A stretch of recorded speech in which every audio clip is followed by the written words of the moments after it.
Hello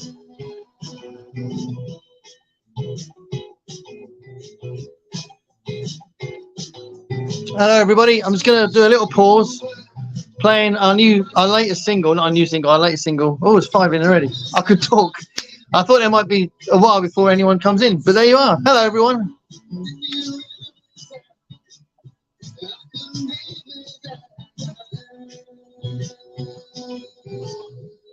If you're here, say hello.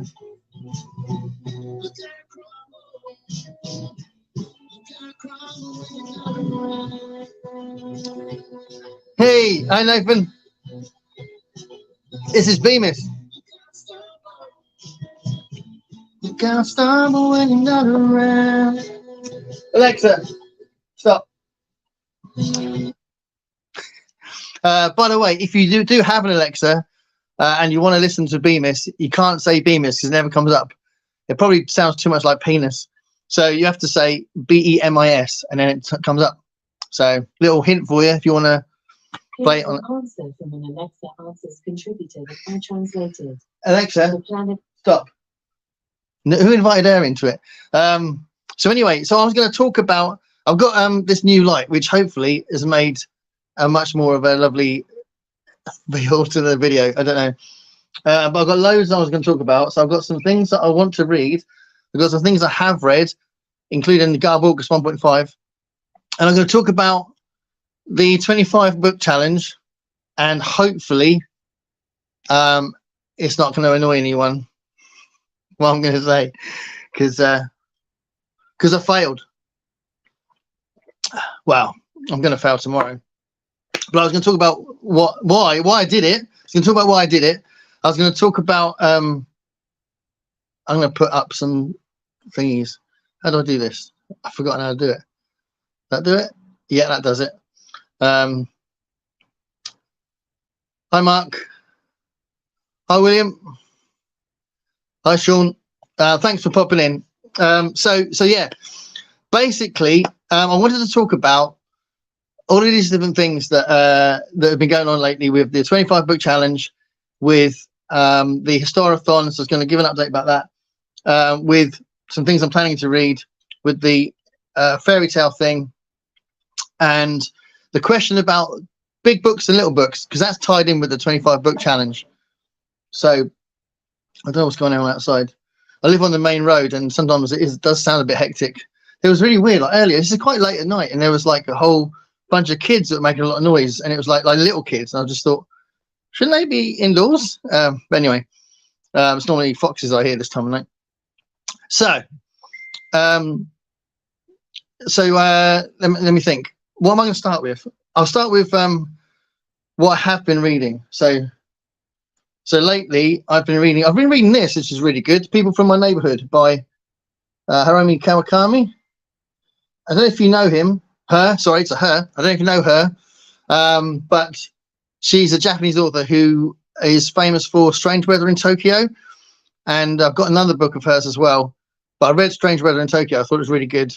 Hi, Steph. Oh, hi, Brandy. Hi, Brandy. Hi, Steph. And I thought Strange Weather in Tokyo was really good. And this was really short. And this leads me, in a minute, I'll come back to this, because the reason why I picked this out was because of the 25 book challenge. So I'm going to get back to that in a minute. But I have been reading that, and I really like it. It's really good. It's really quite different. It's quite odd in a really charismatic way. It's very charming and quirky, but it is odd because People from My Neighborhood is supposed to be, you read like it's just people that live in his neighborhood, but it's a bit mad as well. Yeah, the first little chat, they're tiny little short stories of about 3 pages, and the first one is about a little kid who lives near him, who he realizes as he gets older that the kid never ages. So it's that kind of thing. They're all a little quirky, but it's really good. And I've been reading this, Memory of Murder, Ray Bradbury. It's my first book in my Ray Bradbury readathon, reading challenge, whatever. Bradbury Chronicles, someone suggested. I haven't given it a proper name. But my Ray Bradbury deep dive, this is my first one, because these are stories from the 1940s when he first started. It's really good. It's really good.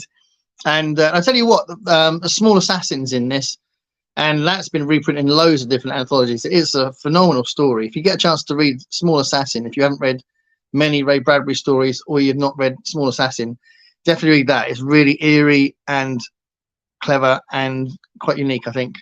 But yeah, this is like, some of them are just crime stories. Some of them are really interesting. And there was one like a Tales Unexpected kind of thing with a little twist at the end, which is really good. So I'm reading that, and I've nearly finished that. And when I've finished that, I'm going to fill in the gaps with that. So these are all of the crime stories that Ray Bradbury wrote. So that should take care of all the early stuff that he did before he started concentrating more on fantasy and science fiction. So that's my plan for the Ray Bradbury thing, and that's going really well. I'll tell you what, once I started this, it reminded me how much I love him and how much he's such a great writer. Even when he's writing something ordinary or with an ordinary setting, the way he writes is so brilliant. So yeah, definitely recommend this. But I definitely recommend, if you haven't read Ray Bradbury for a while, get back on it, because the man was a genius. So yeah, it's funny actually. One thing I'm going to do probably next year, maybe the year after, is do a little battle of my favorite authors, so I can finally definitively say who is my favorite author, because Bradbury's definitely a contender. And I read this for Garborg's 1.5, so Time Clock of Death. It's a Nick Carter book, and it was yeah. Hi Aaron, nice to see you. Thanks for popping in. Awesome. Yeah, the cover is so good, isn't it? It's an awesome cover, and it sort of leapt out at me when I saw it on eBay, because I didn't know this existed, and I was like, oh my god, I got to get it. Especially when I realised I needed to start with this for the challenge as well. But yeah, it's such a classic cover. Yeah, it's actually from the 80s. It's fantastic condition, and it was kept in this little bag as well. So that might be why it's still such good condition. But it feels new, but it is from 1984. This copy, so that's kind of interesting. So the Nick Carter book I read, and it was like, you know, full of sex and violence and machismo. It was, when I read this is another thing I'm gonna gently lead into the 25 book challenge fail, because I'm gonna fail. But when I picked this out to read, look, it's got that sometimes happens if it's secondhand, isn't it? I think. Anyway, when I picked this out, it was only 50p in the shop. I thought, I'll read this for the Garborg's 1.5. And I didn't even know if I'd get through this in a weekend.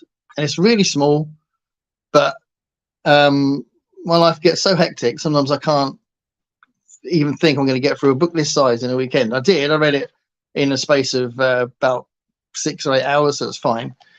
But the fact that I wasn't sure if I'd get through that, but I really wanted to, because I wanted to throw my hat in the ring for Ollie's event, and I love Garborg, so I wanted to do that. And I love how he talks about the whole thing, and the way he has, he's like the anti-snob, you know, the way he talks about that stuff is just fantastic. So I wanted to kind of, you know, join in, endorse it, you know, run with it, ally with it, whatever the term is.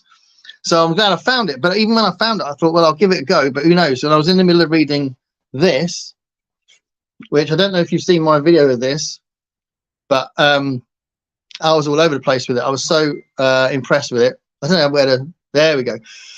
I was so impressed with this book. It just blew me away. So I'm kind of gushing all over the video. Mark's going to love that phrase. Yeah, that's true. Yeah, me too, mate. Yeah, and this, I was reading this at the same time as I would pick this up for Garborg, and I thought, and I was like deep into this. I mean, I was so immersed in it, it was ridiculous. But I put it down for a minute, read this, hoping I'd get through it in that evening, when that was kind of the time I had to do it. And I did, which was fine. So I read that as well. So that was kind of a bit of fun, and it was like, you know, to fly the flag of Garborg. And I've been reading this, and I'm just about to finish this tonight, probably, Atheism in the Ancient World. So I'm reading this for the Historathon event, which is a really, really good event. If you don't know it yet, I'm sure I think everyone in the room at the moment does know the event. If you're watching this later and you know what the event is, Historathon 2023, put that in a search. You'll see lots of people talking about it. It's where we're breaking the year into 4 periods, 4 quarters. 4 quarters? Yeah, 4 quarters. And in each of those quarters, we're going to be taking a different part of history. And we're starting with ancient history. So I've had this for a while. I bought this in the British Museum, actually. And I'm so glad that I found it and that I'm finally reading it, because it's so good. It's really interesting. It's really detailed. I'm going to do a proper review of it when I'm going to do a separate Historathon video soon, where I'll talk about this and the other book I've been reading on evolution. But yeah, this was so good, and it was really interesting because it tackles belief and faith, or well, / religion in Greek society, ancient Greek society, but compares it to Christianity, Islam, and Judaism quite often, just so as a comparison, because they're so different. So that's really good. So it's really interesting book. So I will talk about that in more detail later. And I'm going to start this after that.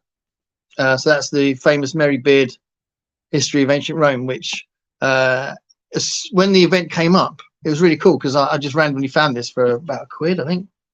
£2 this was in Southampton. So that was pretty cool. And I just found it. I was like, oh my God, I'll get that, because I didn't have that before. William says, hope to be part of Ollie's Happy Garb August lineup video this year. Yeah, it was fun. Yeah, it's nice to try and think of something odd to do with it. I think I was reading Jackie Collins. I didn't read Jackie Collins, but I borrowed one of my wife's books and was reading it in the video.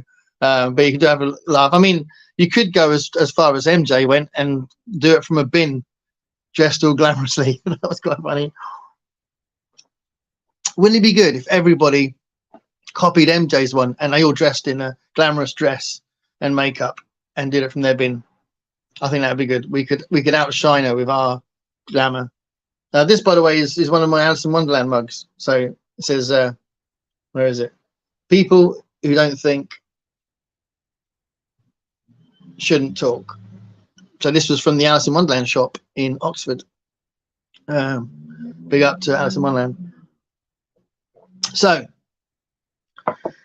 yes, I'm going to read the Mary Beard one soon. But that's all good. So I've talked a bit about the Bradbury one, talked about the Historathon, and I've been reading these Grimm fairy tales as well. So I'm trying to do this fairy tale thing as well. And I'm starting with the Brothers Grimm because this is probably the most famous example for us of fairy tales. And I was having a look at it and I thought I didn't really want to take more than 2 months to read it, but I think I'm going to stretch it to 3 months because there's 188 stories in there. They're not that long, but there's 188 of them. And I tried to do some maths. And I thought if I read 15 per week, then it'll end up being 3 months. So that's my plan, to read 15 of these per week. And they're only short, so it should be all right. But obviously I don't want to stop reading something else. So that's the thing with this, that I'm combining it with other things. But that's my plan anyway. So that's going all right, because Grimm stories are awesome. So I've been reading those. So yeah, I think it's time for me to talk about my big fail. And then you guys can tell me whether you think I've been an absolute letdown or you think makes perfect sense. Don't worry about it, Gareth. I wanted to do it live because I thought I wanted to do a live, I wanted to chat to you guys live because I think it's fun. But also I think it's just an interesting conversation, because I think it is a conversation. So 25 book challenge. So I was obviously going back to when this came up in the first place. There was this idea that I think Greg from Another Bibliophile Reads and Ollie came up with from Criminology. I think those two of them came up with it in a chat on Discord, I think it was, where bouncing off this idea that lots of people have got lots of unread books, and I have got hundreds of unread books. So people have got lots of unread books, so why not create a challenge where they've got to read a certain amount of books before they buy a new one? And it was put into different tiers to make sure that it wasn't just for the people who read really fast. So not necessarily read fast, but had more time to read. I think that's probably a more accurate thing than people who read fast. But people who have more time to read. So those people, the ones that have a lot of time to read, could go for the 100 tier, and then it went right down into different stages. So you could still join in with a tier of 25 books. So because I obviously do lots of different things, reading is a big part of my life, but it's not the only thing I do. I need to go with 25, and I did hesitate for when it was first announced. I didn't put I did it for, well, actually I just decided not to do it for a while, and then about 2 or 3 weeks later I thought I would do it, because I was so I was just thinking about how many books I've got and how many unread books I've got, and thinking, yeah, this is a good thing to do. Slow down my buying.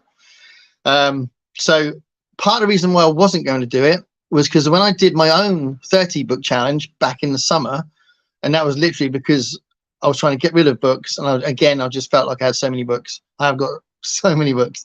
Because of that, I did this challenge in the summer, and I absolutely hated it.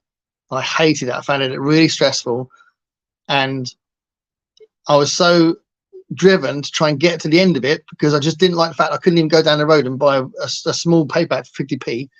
I've got a really cool charity shop down the road that sometimes you get these little nuggets that are like immensely cheap, and it's a book you actually want, rather than going, oh, I'll get that because it's cheap. But sometimes you just go, oh my god, I've been looking at it for ages and it's 50p.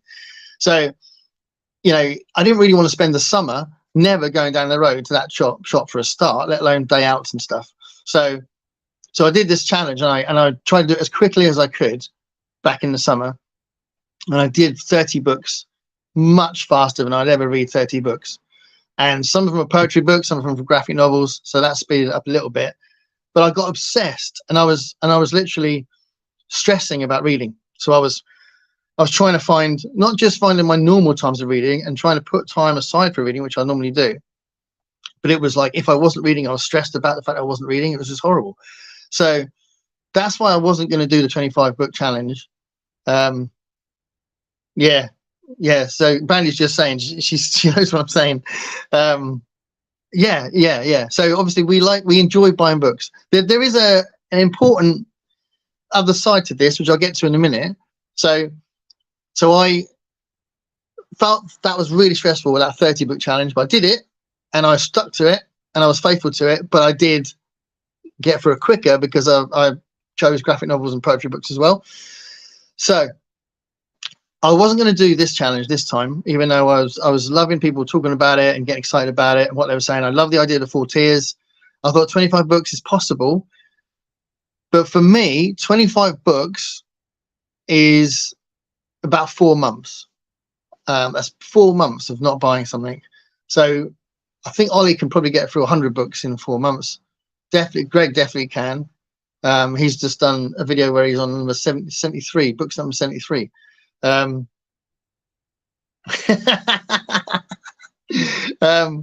I suppose that is kind of true, because I did get some Christmas presents. So while I was doing the challenge, I was making sure I had some cool books for my I did this Amazon list for Christmas this year.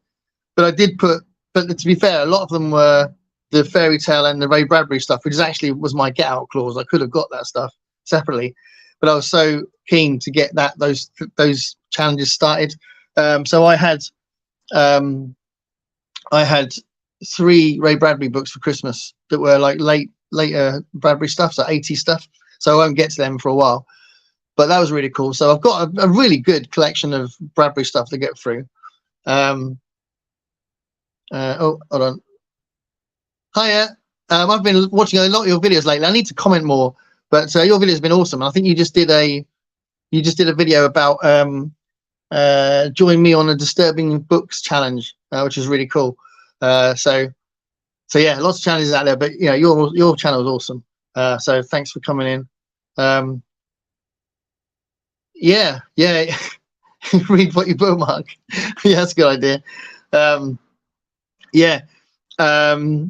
So anyway, I wasn't going to do it. Then in the end, I decided I would do it. So that's where I'm getting to in the story. So I thought, okay, I will go for it, because again, just like the 30 book challenge, I felt like I had so many books. Now I do have a ridiculous amount of books.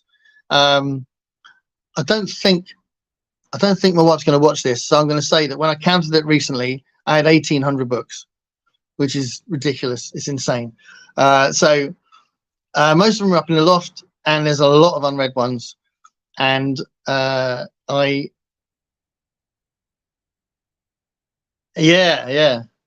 Hog. Yeah, I've heard a lot about Hog recently.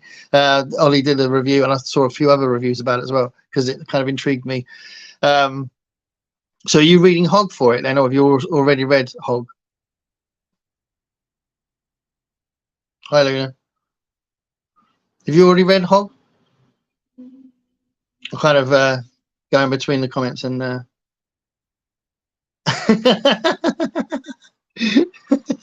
well, she doesn't normally watch them, so yeah, it'll be Sod's Law, won't it? The one video she does watch is when I'm saying how many books I've got. I asked my daughter to guess how many books I had, and she guessed 600. Well, she said 400, and I went no higher, and she went 600. And when I said it was 1800, she was like, Jesus Christ, Dad. So yeah, I have too many. I did get rid of 200 books in January, so I did that unhaul video. And I still need to get more. I want to get it down to at least 1,500. It's just tough, though. You saw me in that video where I was going, oh, I don't want to get rid of that. Oh, I don't want to get rid of that. I want to attach these things. So, oh, okay, yeah. So you are reading it. That's cool. Yeah, I'd like to know what you think of it. It seems really odd in a. Yeah. There we go. Yeah, absolutely disgusting. Yeah, that's what it seems. So yeah, no, but I'm looking forward to seeing what you say about that. So yeah, I have got too many books. Got rid of 200 books in January. I've been trying to filter out some more from the loft and from some of the things I had that I've read, those kind of things. You know, there are some books I know I've got that I won't keep forever, but I haven't read them yet. So as soon as I've read them, I'm going to take them down the road to a charity shop, and I'll give them away if it's a book I really like. I'll recommend it and that. But you know. I mean, things like this, things like Razor Blade Tears, I know I'm going to read that again, so I'm going to keep it. I'm definitely going to read it again because it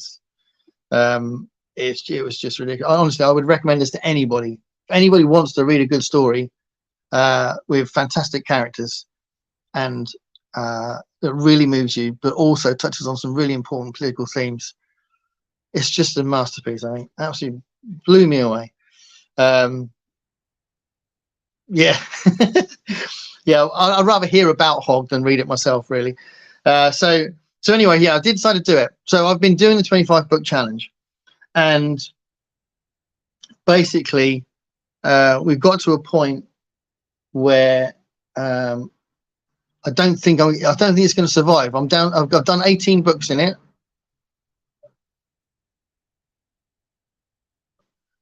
This was published in 2019.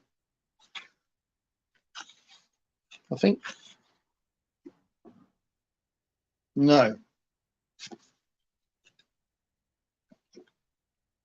2021. So Razor Blade Tears is 2021. So really recently. And I guess it's his latest novel, but he had a lot of acclaim for this second book, I think, which was called Blacktop Mountain, not sure. But anyway, yeah, to the Razor Blade one, too early for Sean. It really is fantastic read. I don't get that kind of reading experience very often.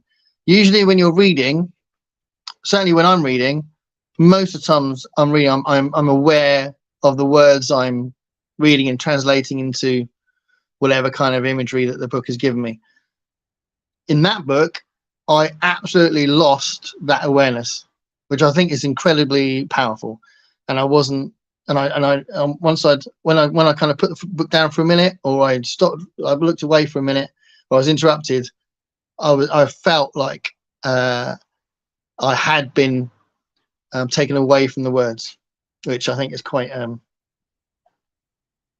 which I think is kind of mad. Yeah, that's it, Steph. Yeah, Blacktop Wasteland. That's it. That's the other one. So I want to get that soon because, you know, as I said, the guy's clearly a good writer. So yeah, tomorrow I'm going on a day trip. So I've got a gig in the evening, but we're going to go halfway. We're going to go to Salisbury, which is halfway to the gig, just because, you know, might as well make a day of it. So we're going to go to Salisbury, and I know that there's some bookshops there, and I'm going with a friend of mine, and we normally go book hunting. So I know that we're going to look at that. So I'm 18 books into the 25 book challenge, and I'm not going to let the book challenge get in the way of the day out. And the reason is, so genuinely, I thought about this, and I thought I could just do other things, not worry about it. But I do think that it's changed what I was reading as well. So it's actually been quite a negative thing for me anyway. This happened last time. So I was choosing small books over what I just wanted to read. So as I've said a million times on my channel, I've wanted to read this, and I still haven't read it, which is not like immensely long, but it's longer than some books I've got. So I wanted to read that, and I wanted to read that. I think that's going to be so good. But I haven't heard anybody talk about it except the person that I heard about it first, which was Incan. Oh, I always forget his channel name. Anyway, he talks about this, and I got it, and I still haven't read it. I really desperately want to read it. I think it's going to be brilliant, but I wasn't going to pick that because it gets in the way of the 25 book challenge because it's not tiny like these. So, and I want to read that as well because I just read Better, which is, there's a review of that coming up on the channel soon. I'm going to read this soon, but again, I probably wouldn't pick it because it's not immensely short. So I was stressing about trying to get rid of this challenge and finding books that are really short rather than what I wanted to read. So I think it's quite an important problem for me that it was actually getting in the way of my reading, and it wasn't helpful at all. But as I was saying a minute ago, when Brandy made a comment, and I said, yeah, but there is another side to it, and the other side to it is I do have too many books. So I need to come up with something that's not necessarily a device to slow my reading, so slow my buying down, but some kind of decision about something that I'll force myself to do that tackles the amount of books I've got. So I'm thinking, possibly, I'm just going to let's catch up with comments first. New one. It's already out. There's a new one out already by S.A. Cosby. Okay, so clearly very prolific because that's not that long ago. So yeah, I expect that's good. So I don't know what that's called, but Luna, if you do know what it's called, then you could link that below. Tom Clancy as a NC if it's Tom Clancy. I've never read a Tom Clancy, to be fair, but Ollie from Criminal Ollie will definitely have read some stuff by him, but I haven't read anything by him. Dean Koontz, yeah, Dean Koontz is good, but I think you've got to pick the right book. He's not consistent, but yeah, it's kind of it's similar to Stephen King, but not as good and not as long. Go away. You're literally gonna sit on all those books, Ralph. That's it. Awesome. He's got a plan. Sorry, I was distracted by my lovely dogs. Oh, I could introduce them in a second. I don't know. So yeah, 25 books is a good goal, and it seems like not how many books, but for me that's 4 months. So I was hoping to get rid of that goal by this February half term, and I haven't been able to do it. I'm on 18 books, and I just don't think I'm going to complete it. But the trouble is, I don't think it's a bad thing because it's actually it's giving me more stress, and it's actually interfering with my reading. So I don't think it's actually that helpful. Can you have too many books? I don't think that's a thing. Yeah, it's all about space, really. So I'd love to keep all the books I've got, and I have the trouble with getting rid of books is you get rid of a book and you regret getting rid of it because you want it again. So that's the trouble with getting rid of them and unhauling books. But I do have, I have too many books for the space I've got. So I've got tons and tons of boxes up in the loft, and I've got books. I've got books in here. I've got books in the bedroom. Most of the other books in the house are in the bedroom. And yeah, it's just unmanageable, really. So I do need to do something anyway. Is that the new one? All the Sinners Bleed? Yeah, Tom Clancy, that's it. Yeah, Tom Clancy is much more, well, yeah, it didn't Tom Clancy do like things like, did he do Hunt for Red October, something like that? Patriot Games, is that Tom Clancy?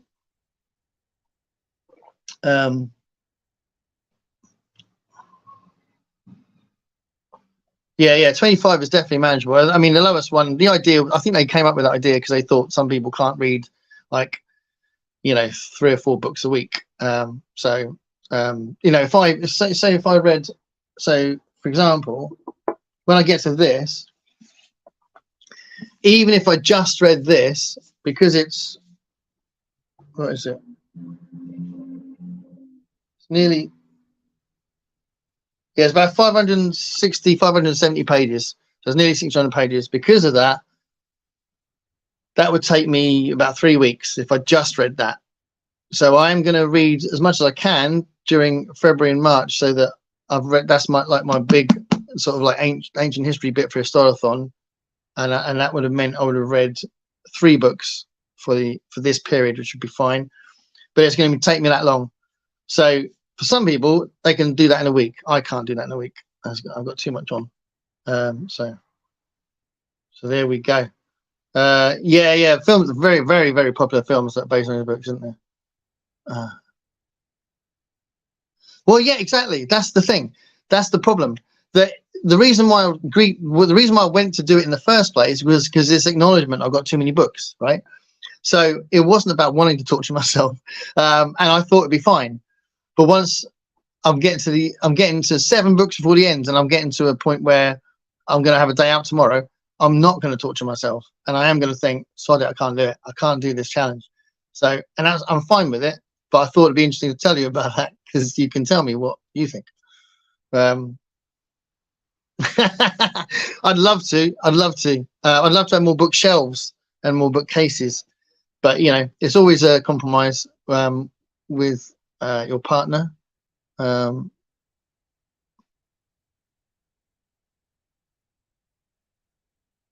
that's interesting. That's interesting how you can be affected by the author's voice, isn't it? The author's style. I think sometimes an author can get a bit excited about that sort of thing, can't they?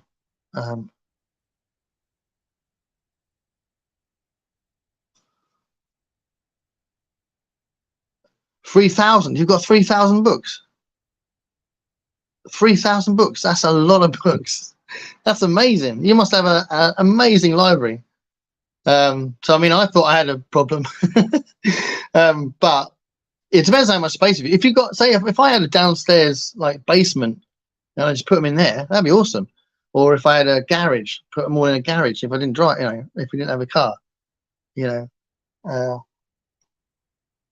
yeah. And I am a little bit frustrated that I can't get behind Kindle, because obviously that would solve a lot of problems. But I can't. Every time I try and read Kindle or some sort of ebook, I haven't got my head around it yet, and it just feels like hard work, and doesn't. I just put it down. I can't commit to it. I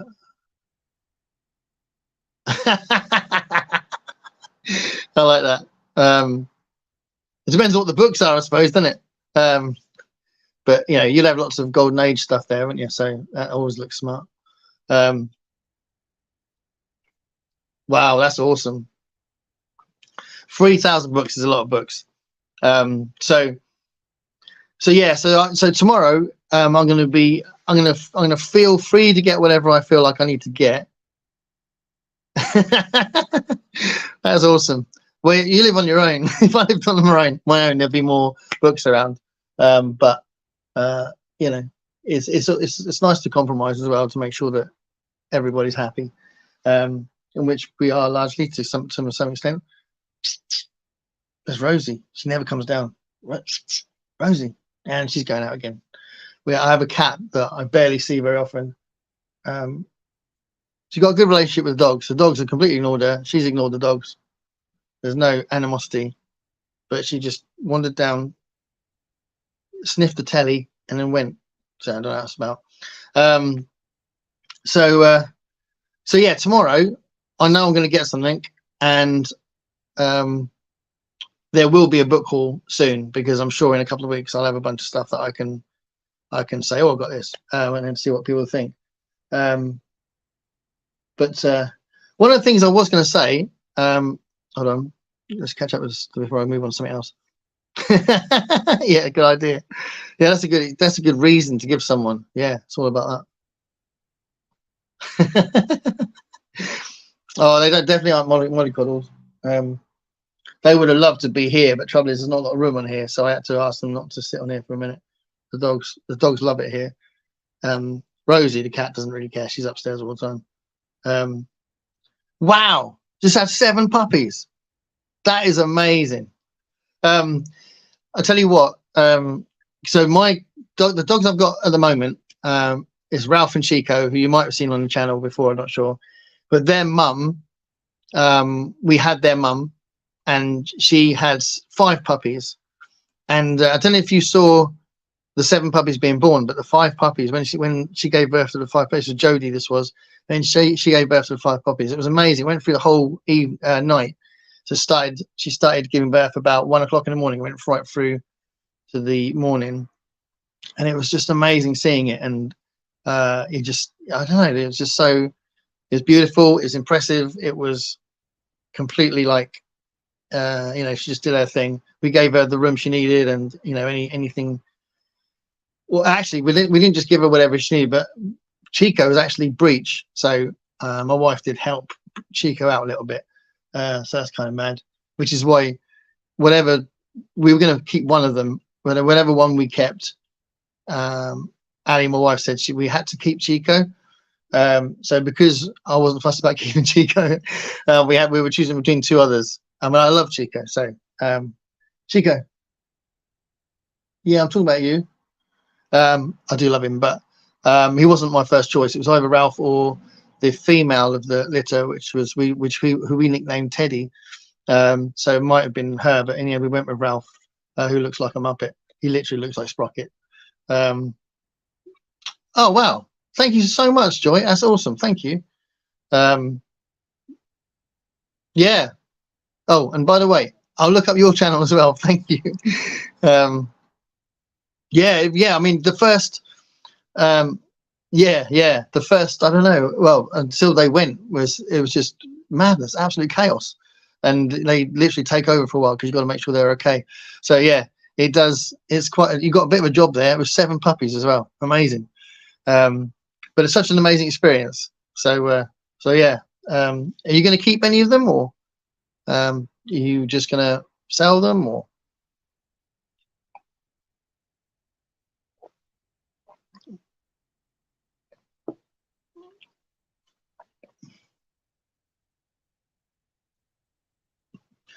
While we're waiting for that answer, one of the things I was going to bring out, because I've got Princess of Mars, and I managed to get before the challenge, I managed to get some of the Princess of Mars books, and I got, and months before that I got Tarzan of the Apes. And I was going to say, with a reference to Mark Vaughan, I am going to try Edgar Rice Burroughs for the first time soon, and I was going to do that in the 25 book challenge, but I'm going to do it anyway. So yeah, I've got quite a few of these Princess of Mars series ones, the John Carter ones, but I need to find Princess of Mars. It was somewhere. So I was going to mention the fact I was going to do that at some point as well. Okay, you've given them away. Fair enough. Curtin Velcro. Oh, awesome. Where are we? Yeah, have a farm. Do you live in an area? Do you live like in the city, or do you live in an area where you could have a farm? I live in the city, so I'm literally on the main road of a city as well. So, we got a nice terraced house, but it's not very big. Yeah, I'm hoping to. I read The Lost World by Arthur Conan Doyle because of Mark Vaughan. I did that in February Fantasy Stories last year, and yeah, I didn't enjoy it as much as I hoped to, but I think Edgar Rice Burroughs is going to be different. I think I will like him more than The Lost World by Arthur Conan Doyle, I think. But yeah, it was it was fun. I like the dinosaur-y bits, but it was obviously quite dated, which was a little bit irritating. So I'm hoping he's not quite as bad, but obviously there's going to be an element of that, which is fine.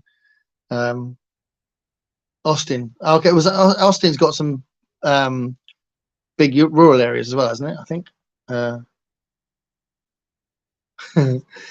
I'll tell you what, so Rosie, we've had Rosie for 15 years. We think she's 15.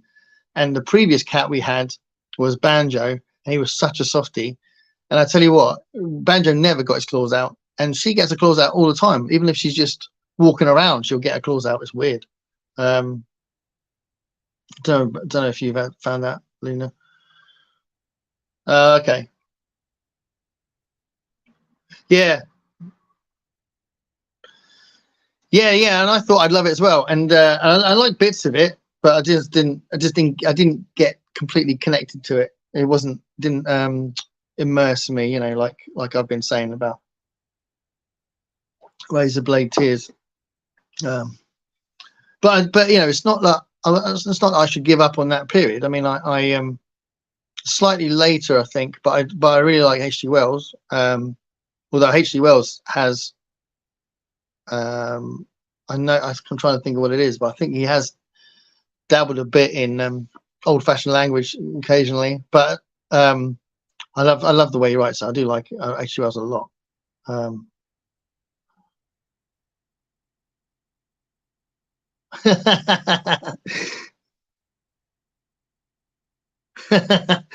Well, I mean, I'm a city boy, so I don't. If when I went camping, it was a bit remote for me. When I went this big long camping trip, which I did a video about, which I loved doing the video, and it was fun to make it. But I was pleased to get back into the city again once it was over. I'm definitely a city boy. I like everything being. I like the noise in the street. You know, there's always something happening, and quite often actually, because before we lived here, we lived around the corner from one of the main streets in Portsmouth, and then before that, the place we had before that, the flat we had before that, was one of the main streets in Portsmouth. So you know, it's quite nice to hear activity around. You know, yeah. So there we go. Oh yeah, the other thing is another thing I was going to mention. I just threw a couple of books down, like just to show you that I've been buying a lot of these vintage science fiction and things, like loads of the Spellsinger series by Anne Foster. But things like To Your Scattered Bodies Go and the Robert Silverberg stuff, loads of Robert Silverberg stuff, and some Joe Haldeman stuff. And these are relatively short, to be fair, so they weren't getting in the way of the 25 book challenge. But it's another thing I want to read, so I'm always juggling these things. Yeah, absolutely. Farm work is hard work.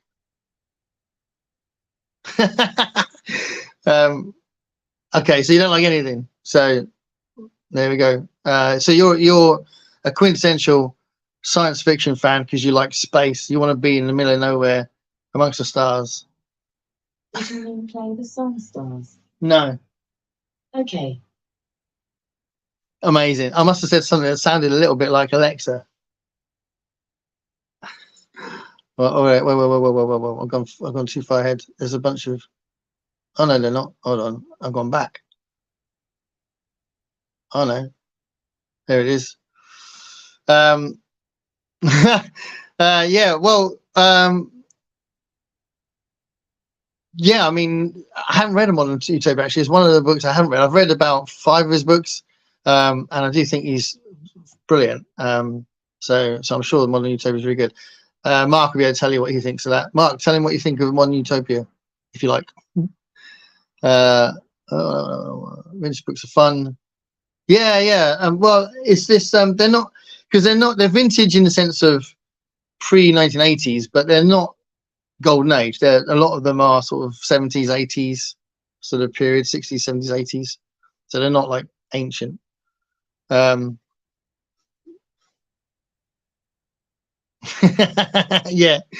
Oh yeah, they definitely like to know. They like to tell you who's boss, don't they, Aaron? Definitely. Space. Yeah, the live stream from the moon. Like sitting next to what's his face? Oh no, I forgot his name. Who's the guy that wrote a book about being in space and he's like a British astronaut? Are you back? Come here. Yeah. Oh, you just ran off. I thought I was going to get you on camera then. Cats do whatever they want.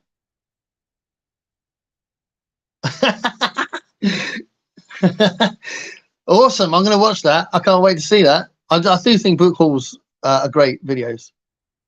They are cool videos.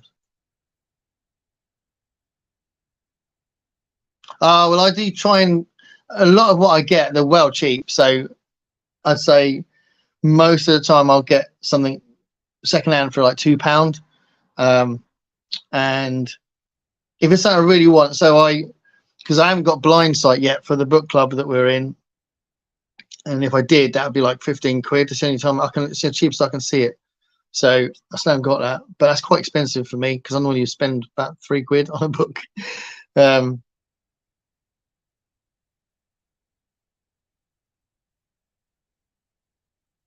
Yeah.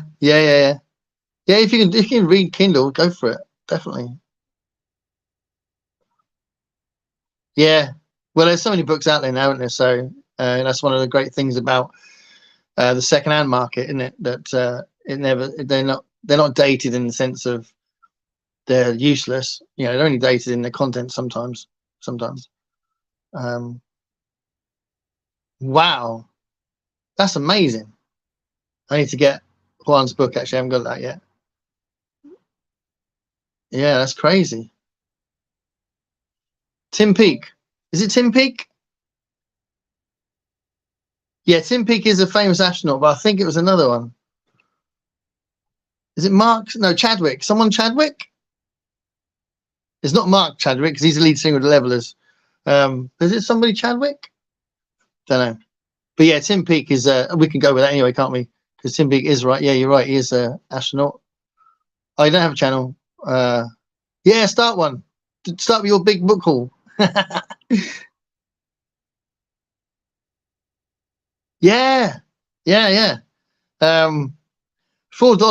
is a good price. There's one of my favorite shops, probably my favorite bookshop. Yeah, it's in 2 different cities. There's one in Chichester and one in Arundel called Kim's Bookshop. And if they have like a really good condition, a book that feels new, that looks new, they'll put £4 price on it, which is really good. So like $4, £4, I think it's a similar kind of thing, slightly different but similar. And £4 is a good price for a very good secondhand book, I think. Stitch in Time for Andrew Robinson. Andrew Robinson, well, as in the actor who's played Scorpio and Garrick. I didn't know he. Didn't know he wrote a book. Yeah, Chichester. That's the main one, isn't it? And then there's a slightly smaller one in Arundel, but it's still really big. Kim's Bookshop. I think they're fantastic. I love Kim's Bookshop. Yeah, exactly. That's the thing, isn't it? That's what this book challenge is stopping you from doing. Like it's finding those lovely surprises. Yeah, I suppose Trekkies, you never know. It could be it's just got to get the right kind of bidding war going, I suppose. I remember there's been a few times I've tried to sell something on eBay. I've actually a number of times when I've tried to unhaul books, tried to sell them on eBay and not had any luck. But years ago, I had this episode guide of Cheers, the sitcom.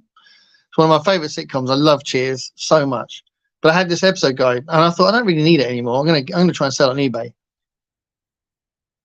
And it was a tiny paperback. It was really short, and really little dinky thing. And I sold it on eBay for £26.50. Couldn't believe it. I was like, what the hell? But it's because clearly people were going, no, I'll have it. No, I'll have it. Bidding war. Awesome. Yeah, I love Star Trek. So I've been doing some Star Trek videos on my channel. I've done like favorite episodes of each of the first 4 series. I'm going to do something later on the later ones. I might wait for the end of Picard season 3 to do one on Picard, which I really like. I can't watch Discovery anymore because I haven't got Paramount Plus, and it's only on Paramount Plus, which is a bit cheeky. So I can't watch that. But that was getting much better. I think the first series was a little bit it was a bit naff. It was nice to see some new Trek, but I really didn't like the way they did the Klingons. But the second series I thought was really good when they brought Spock in, and there was a really good plot going around. And the third season was another really good one, wasn't it? Because that was about that anomaly that ended up being that kid that was trapped on that planet. So that was really good. But I can't watch the fourth season because I haven't got Paramount Plus. But I really do like Star Trek a lot. Yeah. Well, yeah, Brandy's a bit of an expert on Star Trek books, fiction books. I've got a few non-fiction books on Star Trek. My favourite one is actually one called Quotable Star Trek. I don't know if anyone else has seen that in the chat. It's a really good book where it's just like favourite lines from the first 3 series. It came out around the time that Voyager was out. Oh, that's cool. That is awesome. Yeah. That's a really lovely thing to do. Seagulls Gather only buy second-hand books in stores. His reviews are all. If you have asked for a copy of my book. All right, cool. Yeah. So Seagulls Gather. I have to look up his channel. I don't know Seagulls Gather. It's a nice name for a channel. Oh, okay. Yeah. There's probably some really good stories I can get out of Picard's awesome character. Yeah, Discovery I think has some nice things about it, but nice characters. But yeah, it took a while to find its feet, I think. But people forget that that's kind of true for, certainly true for the originals. The Next Generation and DS9. My favourite's DS9, but the first few episodes are very slow to get going and not quite got the momentum and the characterization that it comes to later. And the first season of Next Generation is kind of hard work, really, and it ends up being absolutely amazing. So I do think, give Discovery its due. It did take a while to get going, but I think series 2 is good, and 3 is probably better. Oh yeah, I haven't watched that yet. I think I can still get that. I think that's on something, Amazon. I think that's on Amazon. So yeah, I should watch that. Really, Janeway's in that, isn't she? Which is very cool. The quiz books. I used to have episode guide books for Star Trek, and they were called the what are they called? No, I can't remember what they were called, but I had them all for the original series, Next Generation, DS9, and Voyager. Hey, Sean's just mentioned Babylon 5. Quite right. So yeah, I've done at least one video on Babylon 5. I've mentioned Babylon 5 a few times. So when I did my astounding science fiction one, I think the tag on that, I think I talked about it. But I did my favorite episodes video on Babylon 5, and what I was going to do, which I will do actually, but I've forgotten about it because people have stopped talking about it. But there's this new series going to come out, isn't there? So I don't know what the latest development is. They've probably been filming it. I don't know. But I was going to do a video. I don't know how niche it is. Sean will like it, but I was going to do one on who I think would be the ideal cast for the new version of Babylon 5. I was chatting to Rich, a guy in my band that is like my kind of brother from another mother kind of character. He's like closest thing to a brother. We were chatting about because we both love the same kind of things, and who we would cast in Babylon 5 with the new series. And it was quite an interesting conversation. We were going, oh, great idea, and all that sort of stuff. So yeah, Resistance is Futile. Yeah, the Borg are amazing. The Brandy's telling you off. Oh, okay. Yeah, over here. What is that? Are you over here, or are you in UK or America, Luna? I can't work out. I think because you mentioned Chichester, maybe you're from the UK. In which case, yeah, maybe I can't watch Prodigy then. After all, no, but he knows he can do that with me. I love Babylon 5. I absolutely love it. So, but it's got to be really bad for me not to like. I've been criticised by my mates sometimes for not being discerning enough. I think I am. But I also want to enjoy things, so I will give things a pass sometimes. I know I think, Brandy, you think I'm a bit generous on the latest Star Trek, I think, from what I remember. But you know, I think it's got to be really bad for me to not watch it or not like it. Sometimes on a TV show, something will happen, and me and my wife will look at each other and go, you know, but that's as far as it'll go. I tell you what, though, one thing I am thinking of doing, we're just watching the 3rd season of Jessica Jones. So we basically, because we started watching loads of other things, and once we got into, I don't know, there's loads of things we watched, but one of the big stretches was watching Better Call Saul for about 2 months. But we've been watching Jessica Jones. Looks like my wife's about to come in. Hello, do you want to be on camera? I was expecting to come in and you're singing. No, it's not a singing one. It's Oh, just isn't it? I'm talking books. Talking books. Well, actually, we're not. We're talking science fiction. Star Trek. We're talking about Star Trek. Oh, Do you want to say hello? You're No. gonna say hello? who am I saying hello to?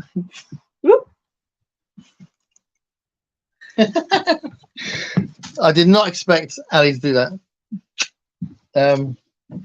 So yeah, she's not really a live broadcast person. Shy. Yeah, a bit shy. Well, I was just talking about Jessica Jones. What's that like for your makeup? Because yeah, season 3 was amazing, and it's I think it's better than the other 2, and it's just I'm just watching it, just think they get so much right, and like the way, and obviously I should remember her name, but the actress that plays Jessica Jones is so subtle in what she does. It's just phenomenal. But the way they've constructed the plot, and it's all kind of developed quite slowly with piecing these things together, is really clever. So if you haven't got to Jessica Jones season 3, but you watched the 1st season or something, definitely recommend it.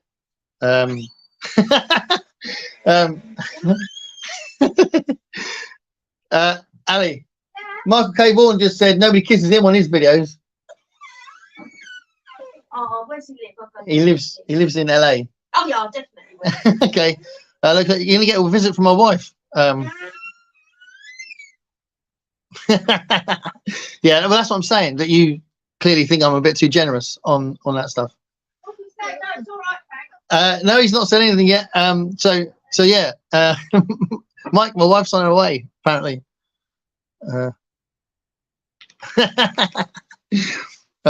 Yeah. So I mean, I thought, because she's been out, so Ali's been out to Rock and Roll Bingo, which sounds as exciting as it is. I don't look like she's, normally she comes back and says she's won something, but she hasn't this time, so maybe she didn't get all the questions right.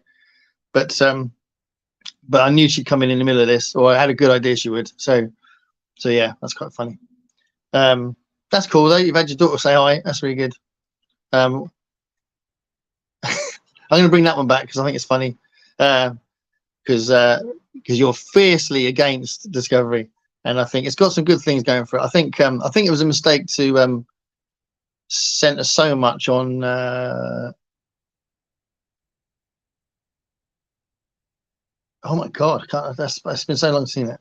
The main character, Michael's character, because I think Michael's character could have been just like a second, third kind of part of it, but I don't know. I don't think it's that bad a decision necessarily anyway.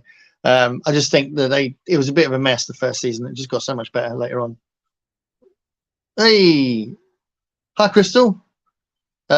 Yes, the weekend. Well, it's only the weekend. I've had a week off, so now I'm thinking, oh, I've got to go to work in a couple of days. So it was half term for me, and it always goes like that. And I should have done some marking. I haven't done as much marking as I should have done, but I've done some. And I've done some reorganization, some planning and stuff. But also done some reading, done some gigging.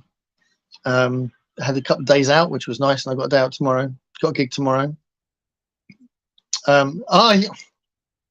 Discovery Channel. Discovery Channel. We got loads of Discovery channels. I don't know if you got that, but there's like 4 different channels that have got Discovery as part of its name, and it sort of spins off into other things. I was talking about that sort of thing. There's one thing I haven't got around to doing since I've had Disney Plus is watching the Jeff Goldblum series, because I like Jeff Goldblum, so I'm sure it's entertaining. He does that. Was it the Life According to Jeff Goldblum? Is it called something like that? Has anyone seen that? I'm kind of curious just because I like him. I expect it's quite interesting or funny or something. So yeah, we talked about those books, talked about TV. What kind of stuff are you reading at the moment, guys? Are you I noticed well, Crystal did a video recently, yesterday I think it was, or this morning, about what I think I watched it this morning, about what you were reading next. So I'm probably going to read. Oh no, yeah, no. The other thing I've got it up upstairs, Legends and Lattes. I wanted to read that as well because everyone raves about that, and that's another one I got before the book lockdown. And I was going to maybe go into Legends and Lattes, but again, if I was in the 25 book challenge, I wouldn't. But I'm going to ruin that tomorrow, so I can free myself from its chains and read something slightly bigger than these tiny books I'm trying to read. Yeah. Well, if you're on shift work, then yeah, you probably don't need people saying about having a week off or something. Sounds like gloating, doesn't it? But clearly, you probably know that teaching is quite stressful as well. So we're all good. We're all part of the same coin. You are, yeah. I kind of am in a way, really. Dinosaur Rampage. I love that. Yeah, well, I could have read a dinosaur-related book for the Historathon because it's obviously starts from prehistory, but I was going to read a book by Rich Dawkins about evolution, but I'm not going to get to that. And I've been reading an encyclopedia, which is kind of interesting because it dips around lots of different places. So I've been reading that. So there are references to fossils and stuff, but not really dinosaurs. Quite rightly, because that's not the same sort of thing, is it? I nearly bought that because I read that in school, and obviously it's a bit of an American classic, so I don't remember much about it at all. So that was like 30 years ago. So, well, more than that really, because I read it in senior school. So yeah, I'm kind of tempted to read that again, but I haven't got a copy. So if I see Catcher in the Rye, I'll get it. Yes, that's the 14th century book, isn't it? Because I really like the 14th century, and I did look it up to see if I could get a copy, and then I might have read it further in the year, but then send Steve a message saying I was going to read it when it was the right time for the Historathon. So I would have done that, but I didn't manage to get a copy anyway. yeah, exactly. Yeah. So the 2 weeks before the week off, literally every single conversation I was having with other members of staff, we were going one more day gone. 1 more day. 8 days to go, or 6 days to go, 4 days to go. It was all that sort of stuff. It's crazy. There we go. It's just one of those things.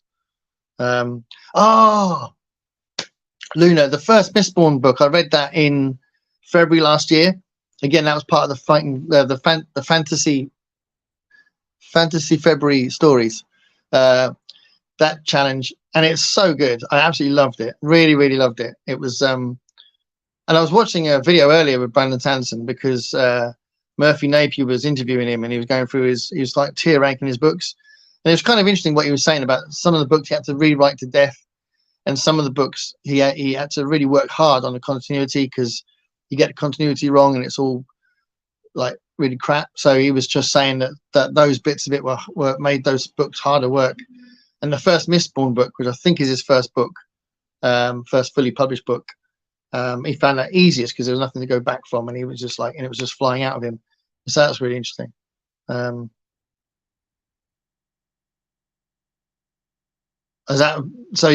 reading you've mentioned another Star Trek book there, which is cool. Doctor of Dr. Moreau. Is Silvia Moreno Garcia the one that wrote Mexican Gothic? Because I was going to get that soon. Is that of Catcher in the Rye? Because I definitely do want to reread that at some point. Yeah, because that's another one that I started in, again, going back to that February fantasy stories. For that session, I read the first Elric book again. So I read all of the Elric books when I was a teenager, and I really liked them. Although I do remember I went wrong first because the first Elric book I read was Stormbringer, which is the last one. And I got to the end, I was like, oh, clearly that's the last one. I shouldn't have read that. So that was really stupid. So then I went back to the beginning again and read them again. But it is funny that nowadays you can just look it up on Goodreads and see where it is in the order, which is one of the really useful things about Goodreads, actually. One of the things that people don't really mention when they talk about why they like Goodreads, I like tracking my books and seeing what I've read, but actually the amount of times I've looked up a book to see whether it's first in the series or whether it's in a series and that kind of thing, that's quite useful. It's just a quick way of doing it. Obviously, you can look it up on Wikipedia if you like. Yeah, Final Empire. Yeah, such a good book. Yeah. It's really, really good. I ended up buying the other two straight away just because I loved that so much. I'll just whiz through it. It's a really good story. Yeah. Definitely. So what did Kelly say she was reading? Hold on, to go back to that. Oh yeah. Daughter of Dr. Demoreau. Oh yeah, it was. So it was. Yeah, I love Honor of Dr. Moreau.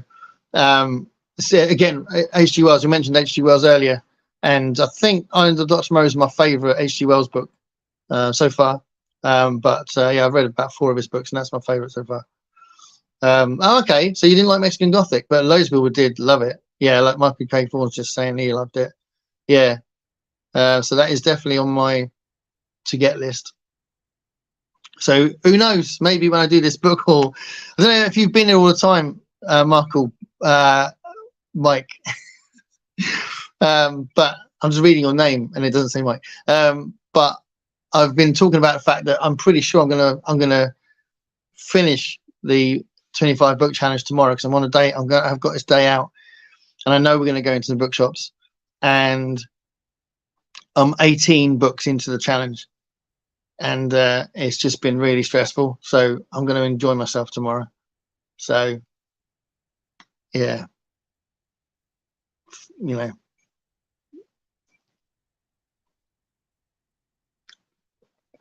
yeah, Elric, absolutely fantastic. Yeah, really, it's interesting, isn't it, that so influential, and yet they've never done a dramatization of Elric, have they? As far as I know. Now there might have been an animated one by someone, maybe, I don't know, but I don't think there has been any dramatization of it. And considering how huge it is, it's a bit weird, isn't it?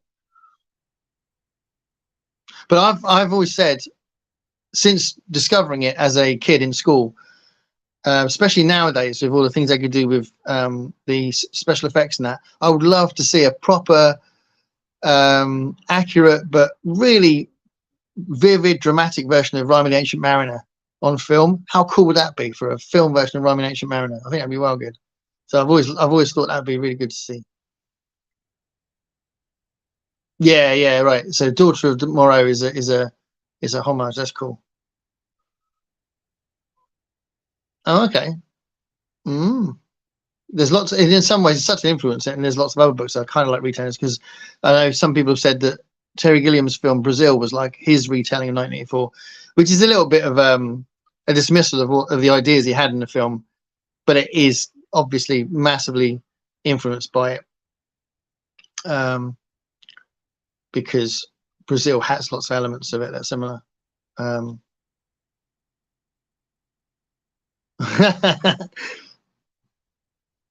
Yeah. I can see that.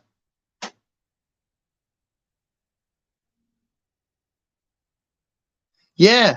I just think the amount of times it comes up, you think, oh, that's not something that's kind of useful. Maybe I use it for that now and again. But so many times, because it's so prevalent for things to be in a series. I mean, like, you know, these are just in front of me here. I've got these Spellsinger books. There's volume 2 there and volume 3. It actually says on the cover which part they are. I'm trying to do that so you don't see the glare. So volume 2. So that's nice when it says on the cover. But you know, these Princess of Mars books, it's got number 7 written on the cover there. Oh, it's got a 4th there, so that one says it. Oh, this is good actually. These do say it. Number 5, that says it. Oh, that one doesn't. So the Gods of Mars, that doesn't say which number it is in the series. No, not even on the back. So you know, I'm going to use Goodreads to find out where it is in the series. No, that one doesn't either. So that one is Lana of Gathol, another John Carter one, but it doesn't say which one in the series it is. So yeah, Goodreads can be useful for that. I know that's the first one of these. Just bring them up again as they were here. So yeah, it can be really useful, can't it? Well, yeah, that's a good thing as well. Sometimes you can, if you see what other people are reading, you go like, oh yeah, you know, I didn't know about that. Or you might go, oh, I've never heard of that. What's that? And then that can be quite cool.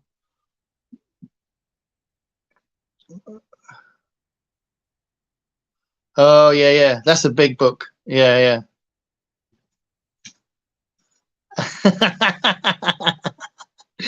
That 475 books. That would take me, well, about 6 years, probably 6 years without buying a book. Why? Like as Mark said, why torture yourself?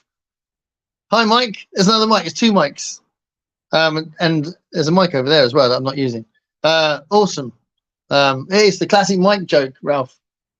I made a mic joke, Ralph. Well, that's a huge book. My friend who I'm going to be seeing tomorrow, she's the one I go book hunting with a lot.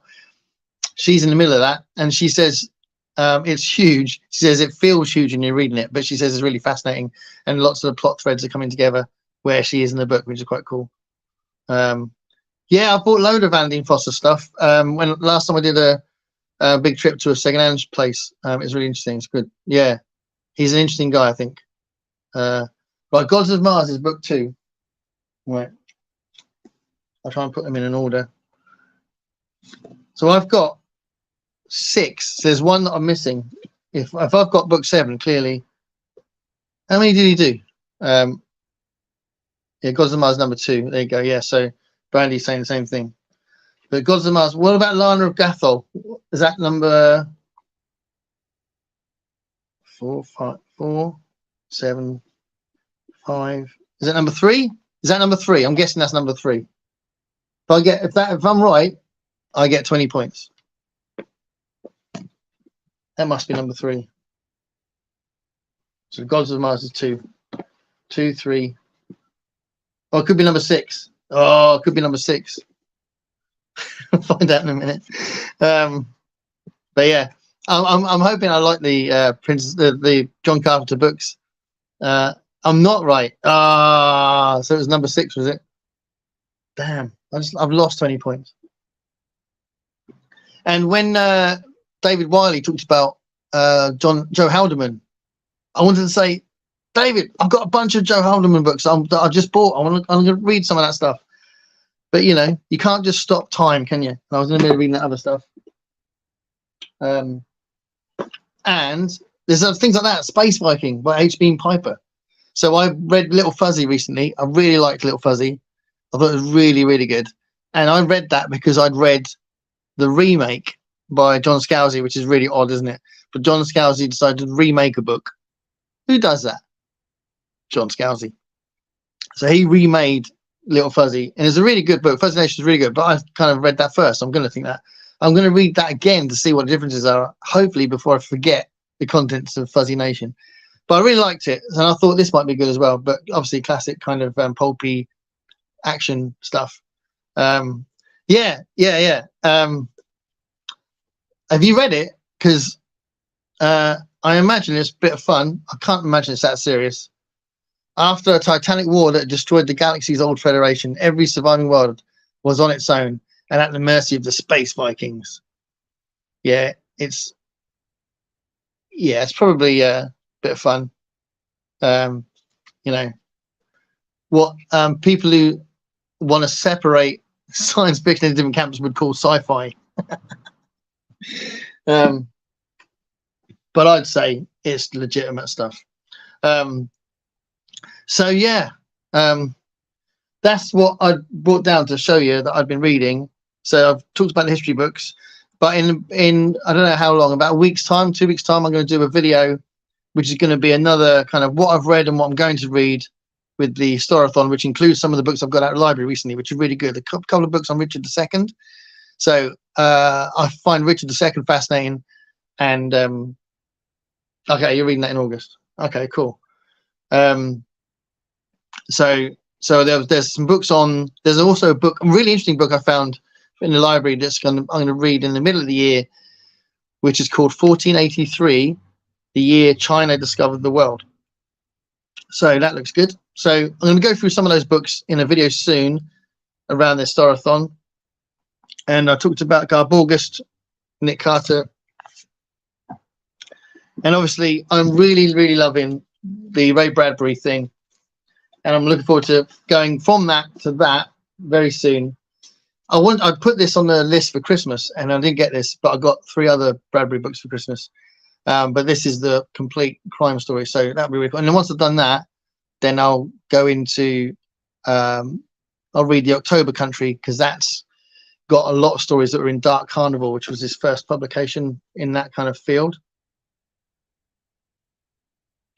That was something. There is other events that do that, and I think the idea of the Storathon being based around non-fiction is because it was a real kind of waving the flag of non-fiction, kind of saying that people don't talk about it enough on BookTube. I didn't read a lot of non-fiction anymore, so I used to read a lot of it, and I did a degree in history, so I read a lot of non-fiction at those times. And then I stopped for a while and haven't really got back into non-fiction. So it was a way of saying that well, Vin, I know, was keen to say that non-fiction doesn't get enough time on BookTube. So yeah, I think that was what that's about. I think there are some historical fiction events as well. Richard II was a dick. He certainly was. He really was an absolute dick. But then so many of them were. So you know. Oh, okay. Maybe maybe it's a book that's based on the documentary. That happens. So yeah, I don't know. I mean, 1483 was an important year for other things as well, from what I recall. But this specific book's about China. But yeah, Richard II.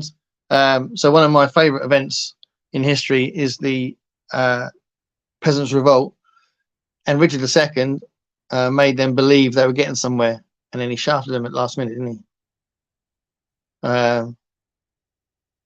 Yeah. So January, February, and March is ancient history, so right through to 500 AD. So if you're still doing that, you've got March as well for that. So I've got March to read this before I go into was it 500 to what is it 1300? Yeah, I think the next bit encompasses the turn of the century, and maybe a little bit further than that. God, I can't remember. No, yeah, it's 15. Yeah, no, it goes up to 1500. So yeah, that's right, 500 to 1500. So it's a massive block of time, so that does include the 14th and 15th centuries, which I'm really a massive fan of. So yeah. Look, Mark's just helped me out there. Yeah. So hold on, I'll get to that point. Oh yeah, so you've read the book as well. That's cool. So I'm going to read that one. Yeah, that's good. Awesome. So I look forward to that. Look forward to what you do with that. Yeah, I really want to read that, but I haven't been able to get a copy, so I don't know what's going to happen with that. What I will do though is, if I'm late to the party with the book club, I'll read it anyway at some point in the year, and then I can join in late. Yeah, that's the second period. So April, May, and June is 500 to 1500, which will be my favourite period, I think. Although the one after does feature the Civil War, which is awesome. So I've got a massive interest in the English Civil War. So when I talked about the Civil War on the Voxer group, there are lots of Americans that didn't realise that we had a Civil War, which is really interesting, because it was quite a big deal. We chopped a king's head off. So yeah. Oh, Herodotus. You're going to read Herodotus. Okay. I've been reading about Herodotus in this book. So one of the things that this guy says, who is it? Tim Whitmarsh.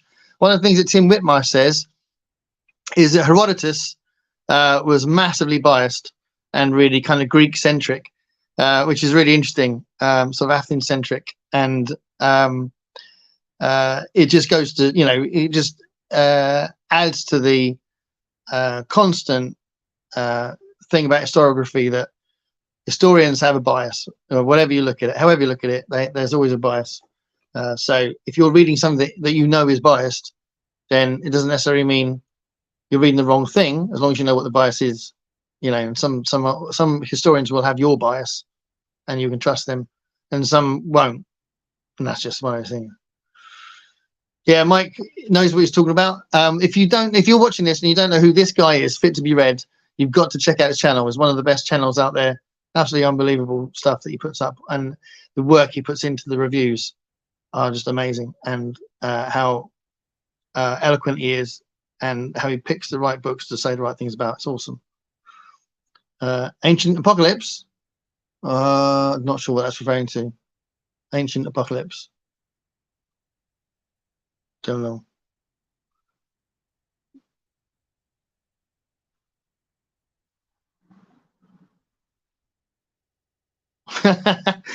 So many books start well and then they don't know how to finish it. It's a shame, isn't it?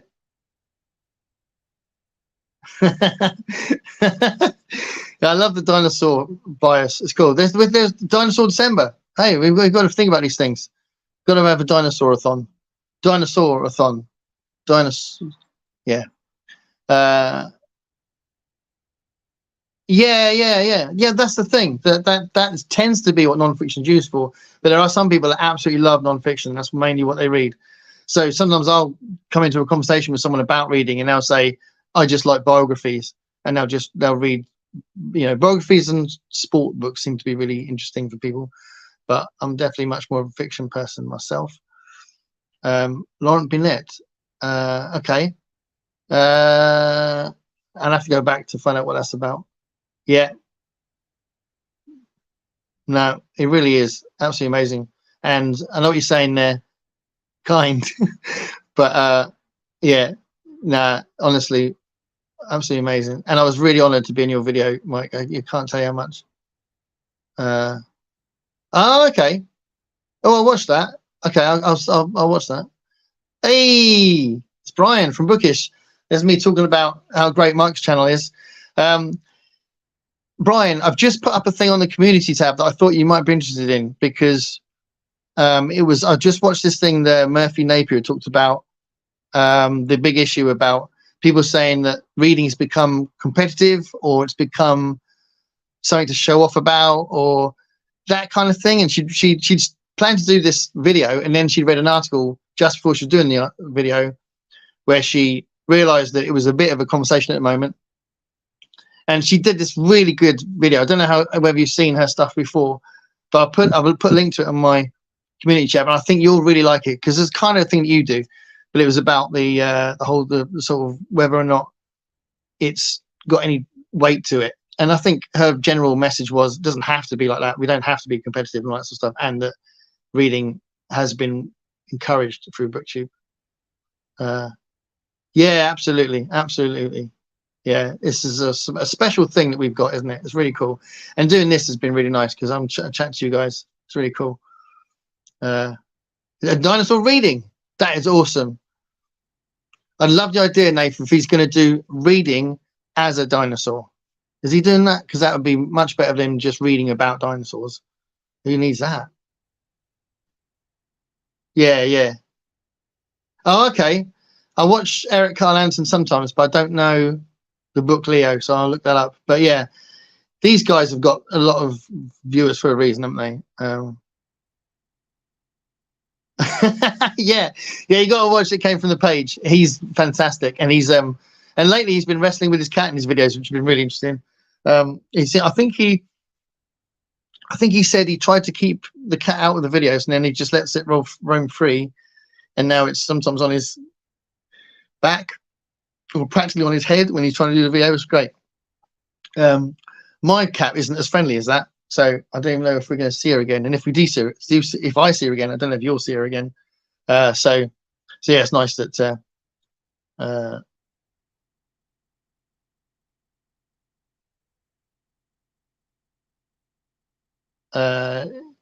wouldn't be surprised. That's probably a reference to. Oh yeah, if he did one with being a dinosaur. Yeah. I'll look him up. Thanks, Michael, so much. Thank you for all your support. You're awesome, and again, phenomenal channel, as we all know. Oh, cool! You got your cat there. Brilliant. Yeah.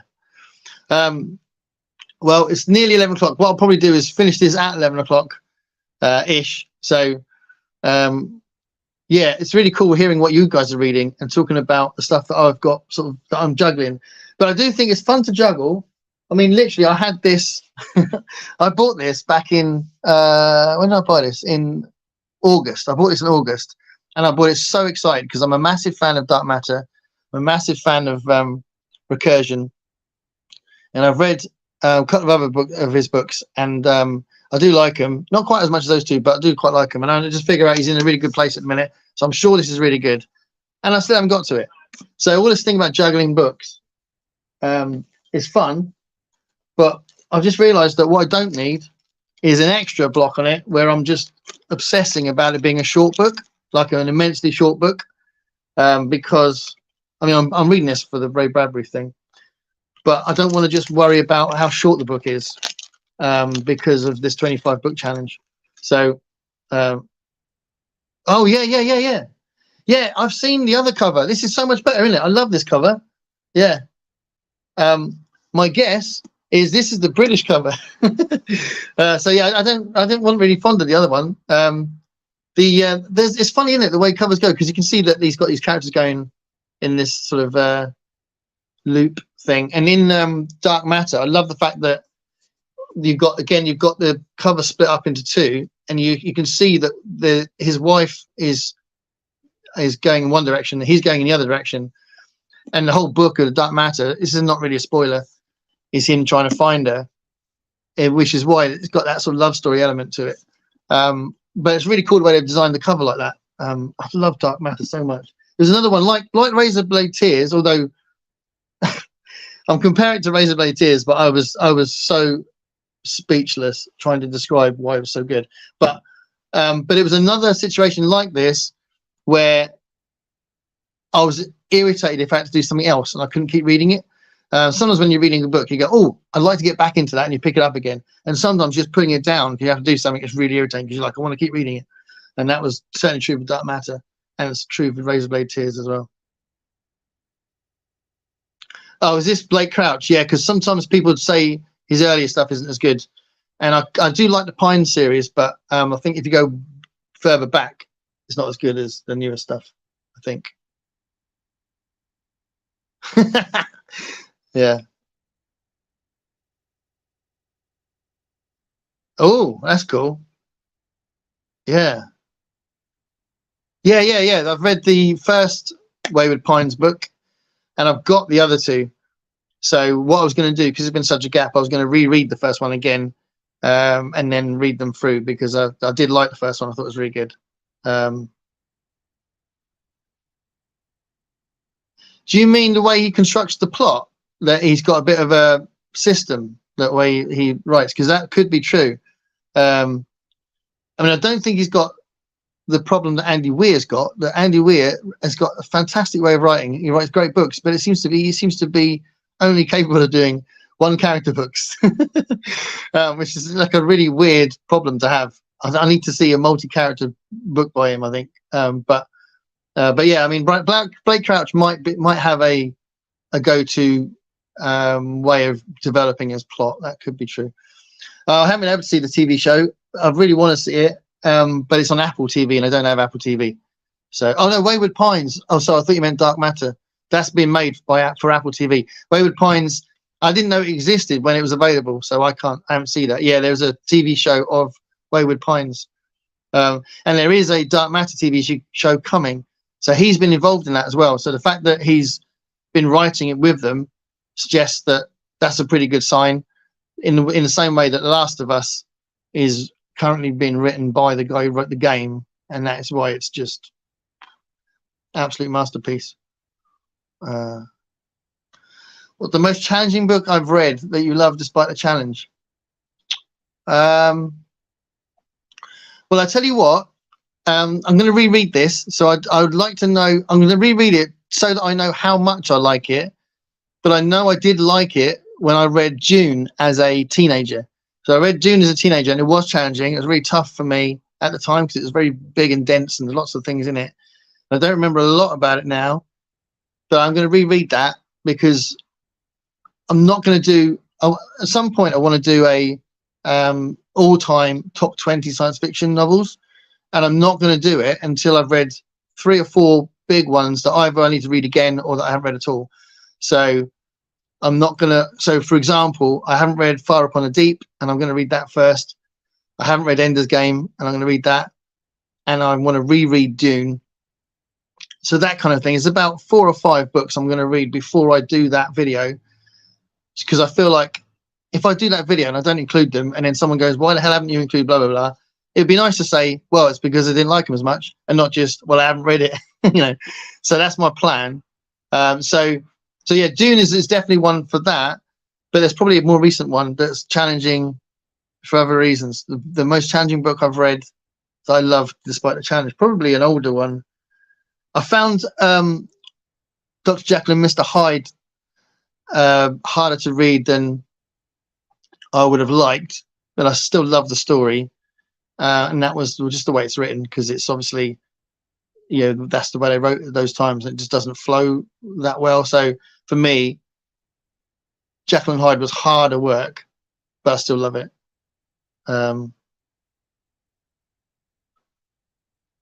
Pax is in the house. Hi, Pax. Everyone needs to give her a collective hug, and I hope your day is okay. I'm actually going to be posting another shout out to your GoFundMe page soon. But I've just given it a little bit of a gap, so it's not like someone thinks, gosh, he's obsessed with it. But I just thought it'd be good to do that again soon. So that's going to come out soon. But in the meantime, so good to see you. And when you put up that new video, oh my God, I'm sure everyone in the chat can relate to the idea that it was so powerful. It was so emotional seeing you. You could tell it, you know, it was, you know, because of what you said in it, and the fact it was the life. As soon as I saw the life tag, I thought, oh wow, this is going to be a new one, and it was just beautiful. So yeah, that was amazing seeing that. Really amazing. It's very recognizable, almost like an auteur. Yeah. I think that's true, that they're relationship books, and I think that's so important. They got great concepts, but they end up being about love and relationships, and I think that's really good. I think that's a good thing. That's why I like Claire North as well. Yeah,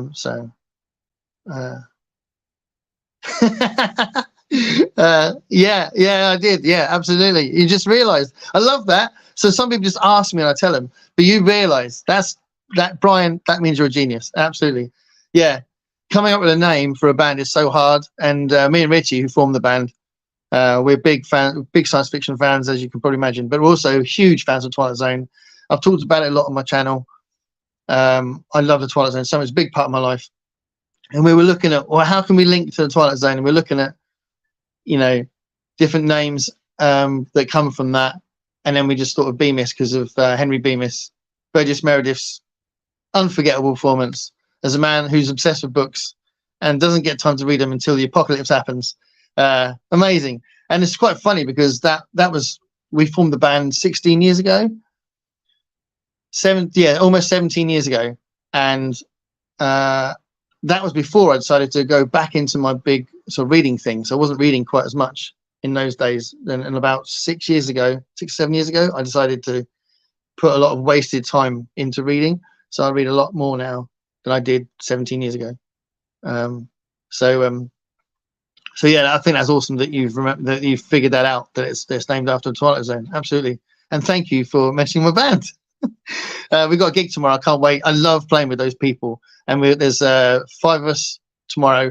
And for the rest of the gigs we've got coming up through to the summer, it's 6 of us. So my son's going to be back with us, which would be really awesome. So it's going to be great tomorrow, because the other people that are in the band are such great musicians. But it's so good to gig with your son as well. It's very special, and he's a genius. So that's really cool. So I'm just going to go back a bit.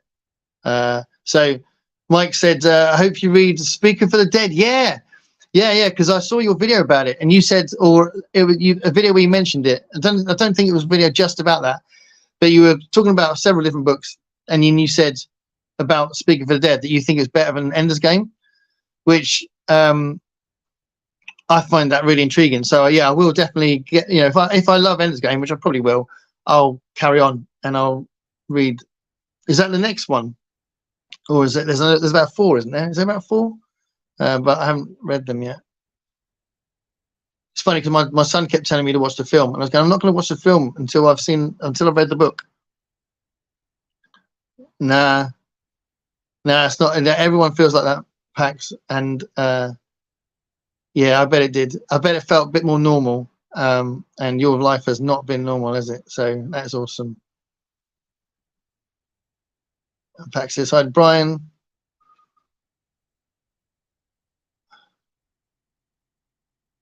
Oh, brilliant. Oh, yeah. Thank you, Kelly. That is so cool. Thank you. Yeah. These live things are great, aren't they? 'Cause you have a proper chat. You prefer Hail Mary to Blake Crouch? Is that what you're saying? Like Kelly?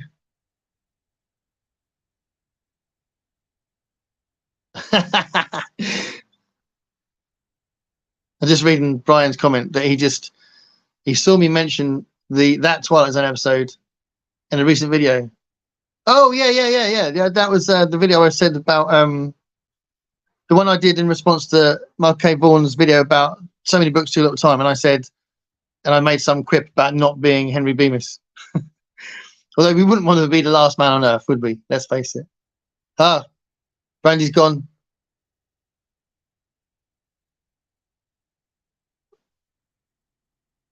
Good night, Kelly. Good night, Brandy. Oh, it is a sequel, yeah.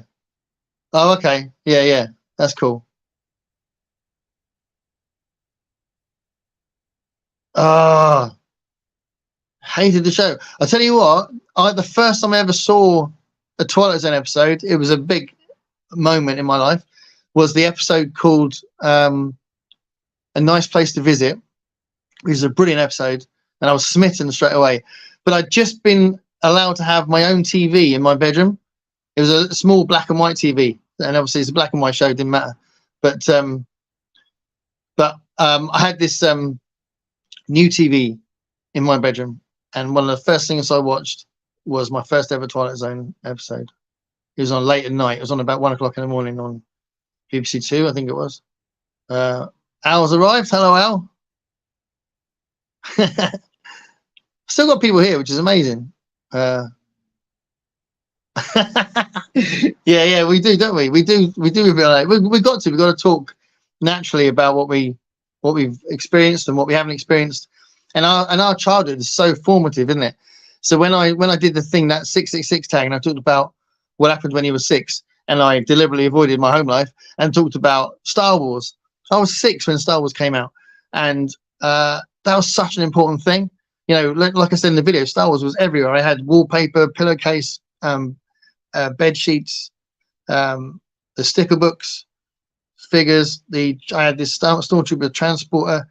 I just absolutely became obsessed with it. I loved it as a kid. It was such a big thing, and then clearly, I was well into science fiction by then. Brandy's gone now. Yeah. Okay. So you didn't like Recursion then? I thought Recursion was really good. Because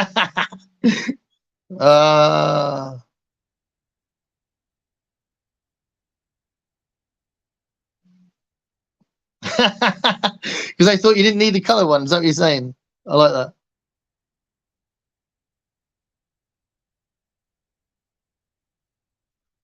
You were 6 when? I'm not sure what that bit means. Oh, there it goes. When Beauty and the Beast came out. Yeah. That maybe 6 is like a really important age for you being blown away by something, and it kind of like switches something in your head, you know. So yeah, Brian's a few years older than me because he was 11 when Star Wars came out.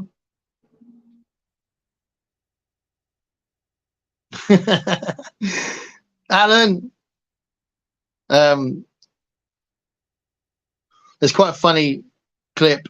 I don't know if I don't know if there's any British people watching this, but there's a famous Alan Partridge clip where someone keeps shouting Alan, Alan, Alan. There's a guy that was obsessed. He had pictures of Alan Partridge all over his wall, and he was shouting Alan, Alan. It's quite funny. Benny Hill. Well, yeah, it's one of our exports, like the Carry On films. Do you watch do you know the Carry On films? Are they famous over there? I mean, you know, we gave you the Beatles, but we also gave you Carry On films and Benny Hill. But we also gave you Blackadder, though. You guys know Blackadder, don't you? Blackadder's great comedy.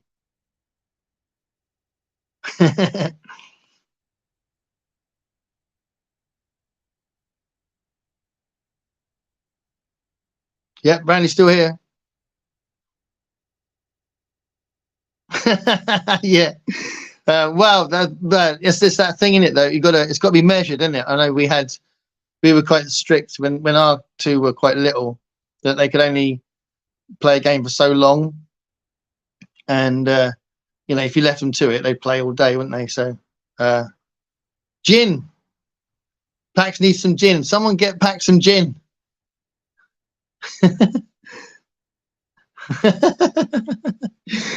Yeah, the world needs more aliens.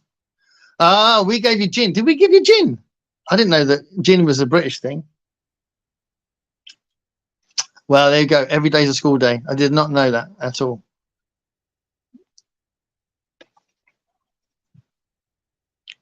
So you're a big fan of gin. Louis is a big fan of gin, my son. It's quite funny because when he turned 18, he decided to have loads of gin when we took him for a meal, and he was completely plastered very quickly. Once Python and the Goodies.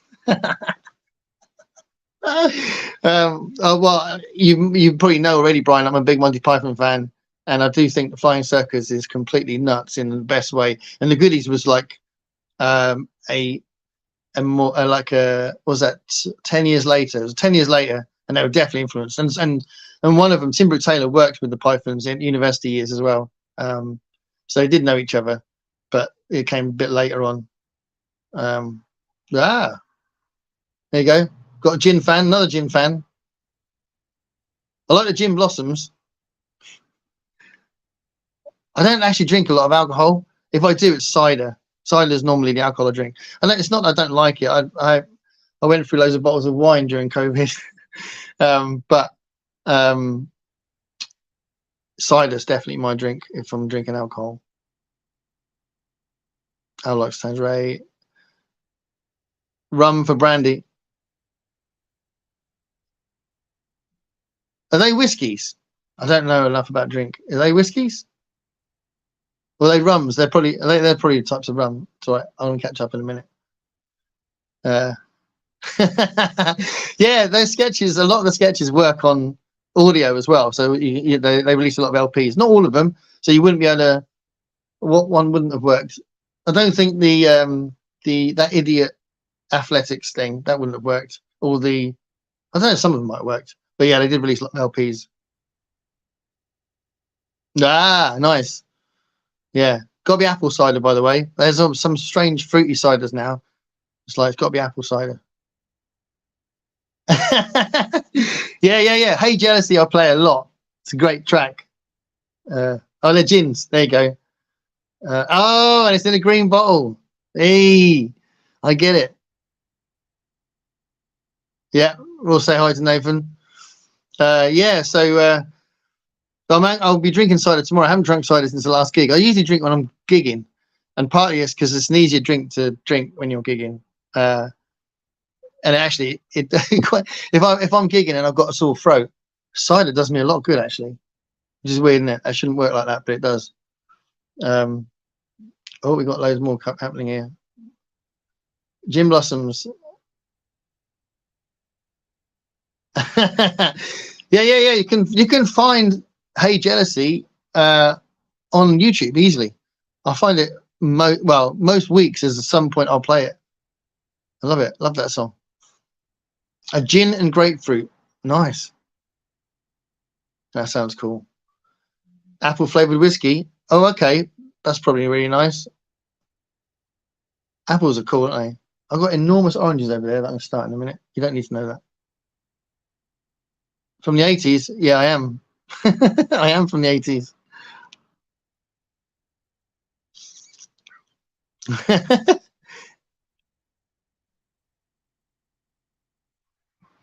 Ah, yeah, because I don't know if cider is associated with the UK in particular.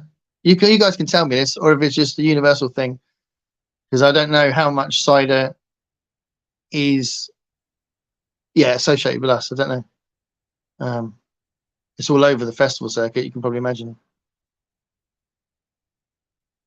Yeah, that's definitely whiskey, isn't it? Oh, bourbon. It's bourbon, isn't it? God, I'm so bad with alcohol. Yeah, they were popular in the 90s, but you can get them on YouTube now. Yeah, gin and grapefruit, Brian. You need to do a gin and grapefruit party and invite packs at least. It's a greyhound. Ah. I was spinning through these. You might not even have time to read them, so I should probably slow down a bit. Anyone that's watching this afterwards. Yeah, you've been in London. Did you like London? I love London. I love going to London. It's really exciting to me. No matter how many times I've been there, and the fact that for some people it becomes ordinary. I absolutely love London. It's very exciting to me. Yeah, Ireland. Yeah,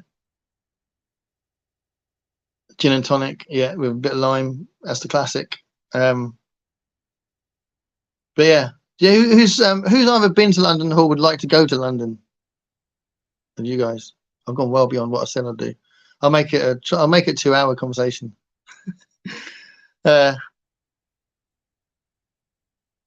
the greyhound. That's the gin and grapefruit. Why is it called a greyhound?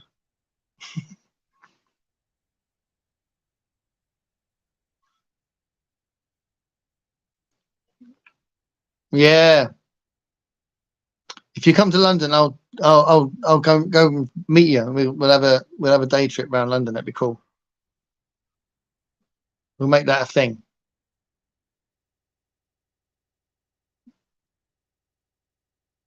Yeah, that's cool. I actually put up a thing on Facebook today, which was, Facebook do his memory stuff, but it brings back something you've posted years ago. And 5 years ago, me and my son Louis went to London, just the two of us. We had a whole day out there, just the two of us, spending well too much money. We were given a £200 budget from my wife. She said, "Don't go over £200," and we were like, "Yeah, that's all right. Why would we spend more than £200?" And then we got to we spent about £180, and then we were going, "Oh, Ripley's Believe It or Not's over there. Should we go in there?" And he's like, obviously looking at me because it's my decision. And I'm thinking, to be fair, if there was 4 of us, if we had my daughter and my wife, we'd never go in there because it'd be like expensive. So let's do it. And we spent another, what was it? It's about 40, 50 quid each. It was ridiculous. So we went well over budget, but it was really good. It was fun. Too scared to come over to Britain? All these crazy English people, English yobs. It's quite safe over here. It's very safe over here. Yeah. Time it to all go to London at the same time. That'd be awesome. Wow, Nathan doesn't live that far away from London. Well, technically, compared to you guys, he doesn't live that far away from London. He's not been since 2011. Yeah. Yeah, it is expensive though. But that's because, there's lots of great bookshops. Is there some good bookshops in the Netherlands?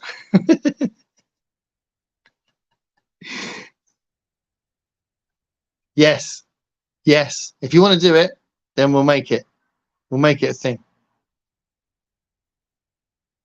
The only way to rid temptation is to yield to it. Thank you for that, Al. Absolutely. Oh, that's cool. We were just talking about, we were going to go to Scotland in May because it's me and my wife's 30th anniversary. We're going to go to Scotland. We're going to go to York and then go on further to Scotland. But now we might not be able to do that because we've had a massive financial thing. So without going into too much detail, we might not be able to do both. So we might actually have to knock Scotland on the head and go later and just go to York. So I've never been to York, so that should be really cool. And we might go to Manchester or something, which is near it. Don't know. We went to Liverpool last year. That was really good. It's the flying bit. And it's the sharks. There's not a lot of sharks around here. We are so lucky in the UK. I tell you what, we don't have really extreme weather. We don't have piranha or dangerous snakes or dangerous spiders or sharks. We're very safe. We're very lucky. We're like, I don't know what it was. We've been blessed. Shirley Temple from Steph wants to Shirley Temple. Everybody, we'll get that. We'll get one of them.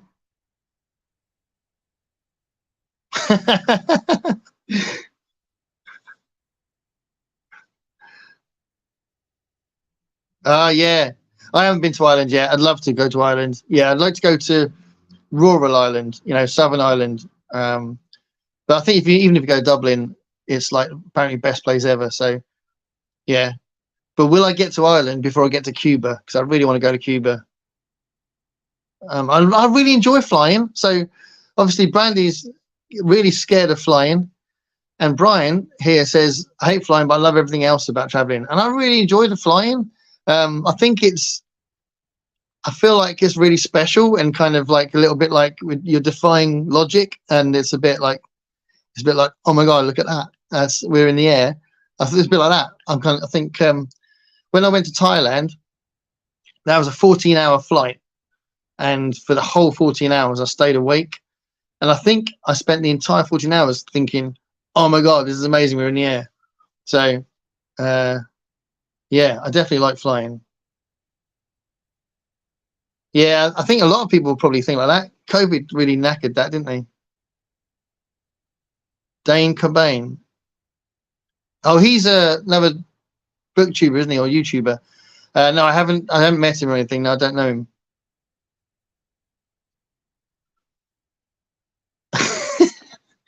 I don't know why you think coming over here means you're going to be eaten by something. Brandy, people don't eat you over here, They might give you an uncomfortable hug. Those hugs that last too long. Yeah, that's awesome. Yeah. Yeah, I clearly couldn't. I spent the entire time awake, even for that long. It's crazy. I just remember thinking, this is madness. I should have slept by now. And I was with Richie in the band, and he slept for the entire time. It's quite funny. He didn't stay awake, and I didn't sleep. So it was like we were just doing two very different things on that journey. But yeah, I mean, flying is kind of interesting. I think that that's some good advice. If the plane crashes, you won't know if sharks have eaten you or not because you'll be dead. But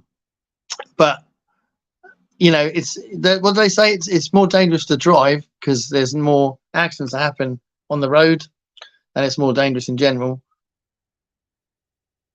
Oh, this is back about being eaten. Brandy's obsessed with being eaten.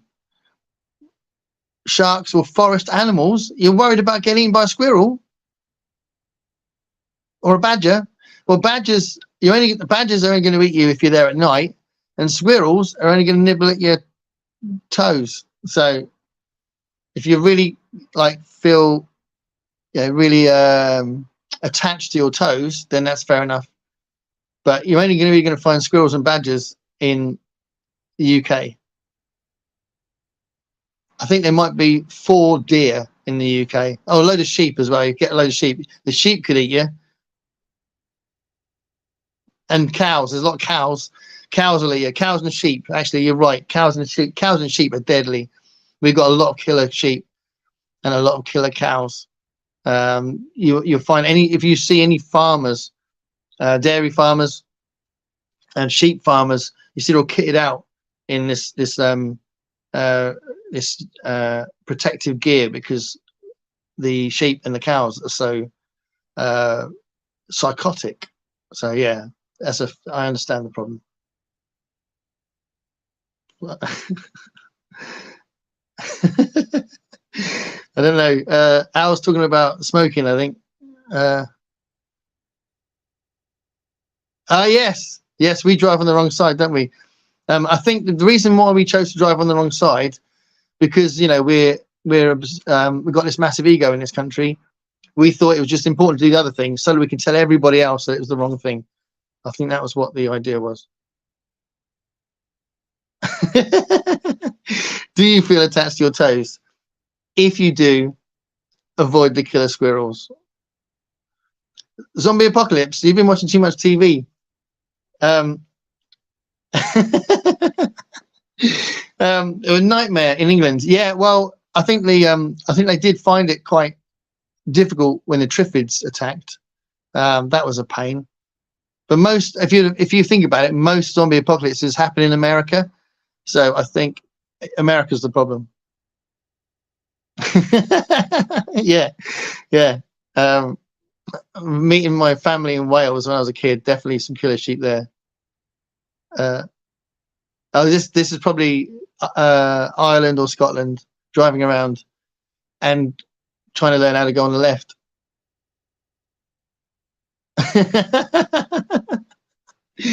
Yeah, it gets very confusing, doesn't it? We don't even know what the word sneakers means. And we go on about, where are we? Yeah, sorry, moved on yet. I love that though, that's brilliant.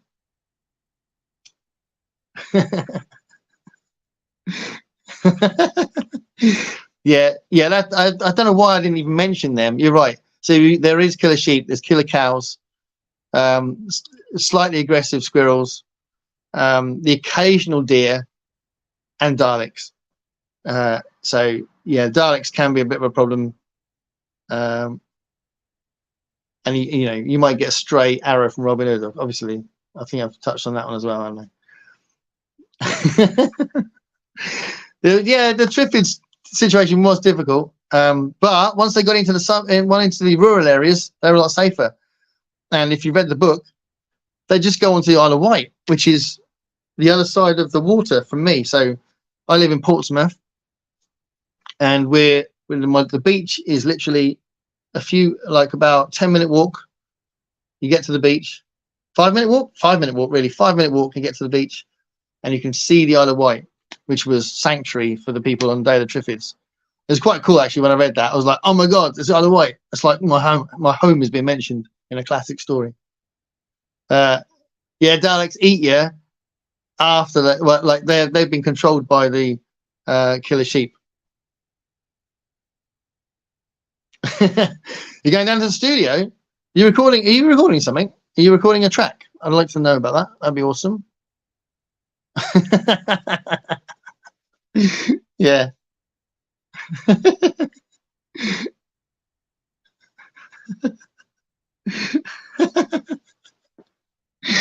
Yeah, a slightly aggressive squirrel, which probably means if it's a real proper British squirrel, we've got that cliche, haven't we? If we bump into someone, we always go, "Oh, sorry," even if it's their fault that we bumped into them.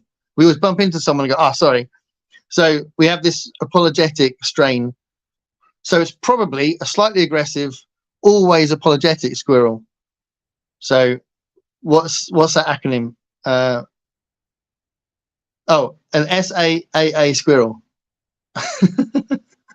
Slightly aggressive, always apologetic squirrel. Can I just say, Brandy, that is your t-shirt. Eclectic. I'm hard to scrape off. Art studio, awesome. It'd be good to show us what you've done when you finished.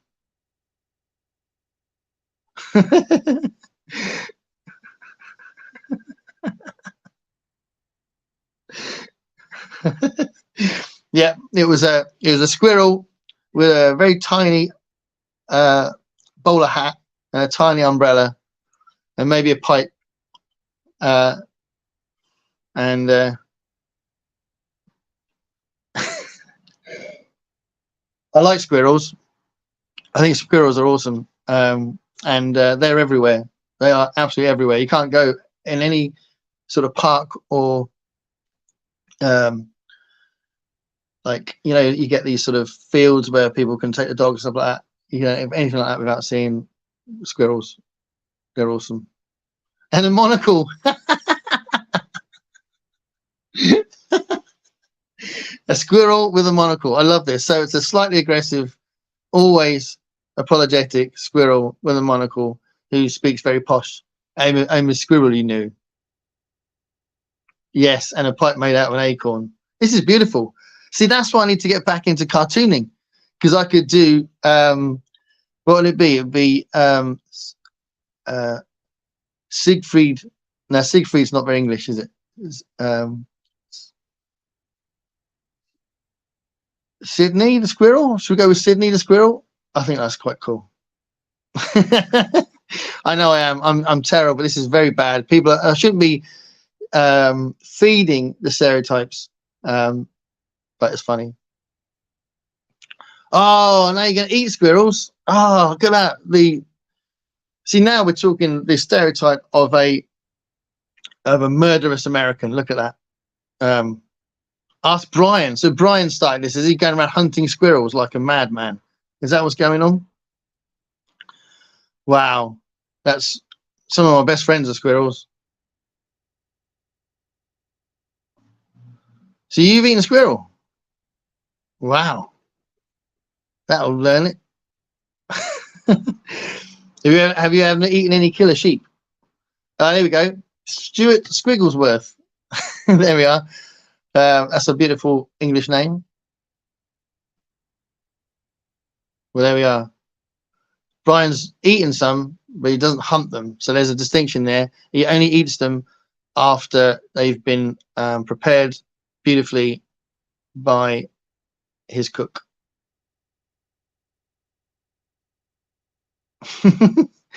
Yeah.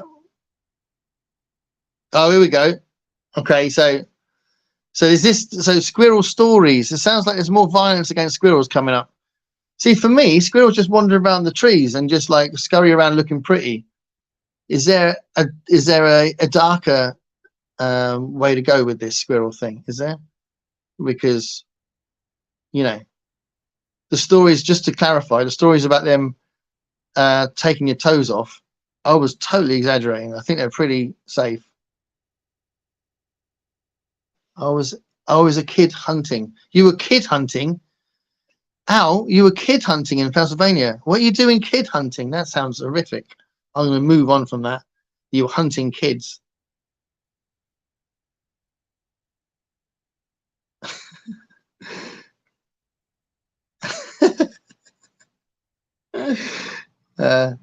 Wow. Here we go. So we've got a raccoon story now. So we don't have raccoons over here. So I know what a raccoon is because of films and Red Dead Redemption. But yeah, I don't think I've ever seen a raccoon in the flesh. Never seen a raccoon in the flesh. So something for me to do later. I've now completely lost my place. So Pax agreed with Crystal about stories about. Where's the last? Oh yeah, Southerner, being a Southerner. Okay, so Pax can tell you some stories as well. Okay, so my grandma tricked me into eating squirrel as a kid. Brian's never eaten raccoon. That's sweet, isn't it? Squirrels used to eat out of his hand. Luna says, my granddad always said, use salt to catch squirrels, sprinkle salt on the tail, and eventually be mortified to hunt anything. Oh, and I would absolutely be mortified to hunt anything. Yeah. Well, I don't know if you guys keep up with the over there, if you keep up with the fox hunting thing, but it's been banned, but people still do it because apparently, if you're rich, you're above the law.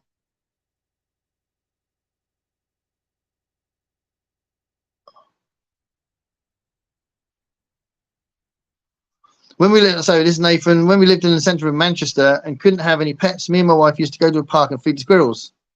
So she get yeah, absolutely, and she was probably quite safe because they are pretty harmless, aren't they? But have you got pets now? So you couldn't have any pets then. Have you got pets now? I can't remember, Nathan. Have you got a cat? That rings a bell. Yeah, I'm a southerner, but it's very different in the UK. A southerner is not what it means in over there, and over there it's got all sorts of connotations in it being a southerner. Here it just means the northerners think we're posh. I clearly am not posh.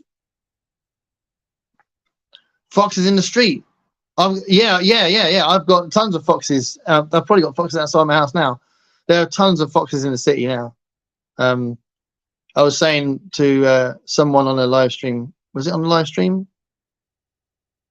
Yeah, I put up a message on something recently about how I was hearing this crazy racket outside, and I wondered what the hell it was. It sounded like someone was getting hurt. And I opened the door, and just outside my house was 7 foxes chasing each other. I don't think they were having to go at each other. They were kind of playing. But there were 7 foxes in the middle of the road, on the main road.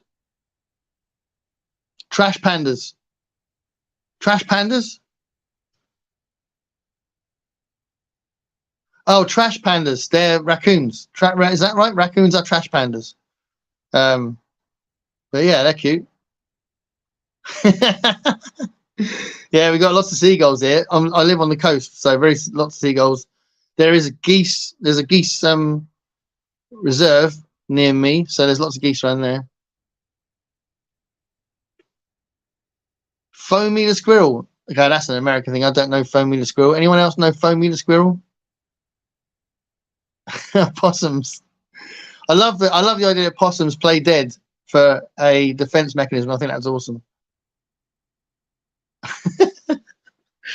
Crystal needs to do a video just about her grandma's animal stories. Can you do that, Crystal? Tomorrow, put up a thing like, I've been told by Gareth to do this video, so here are some stories about animals. That'd be awesome. Just mean as pests. Which ones are pests? Raccoons are better pests. Ah, good. You got a dog, which is a cross between a Akita and a greyhound. Oh, okay, cool. So that's like a Greykita. That's cool. So Akitas are also kind of working dogs, aren't they? Are they Japanese working dogs? I think so. So they're probably kind of similar height, are they? Similar size?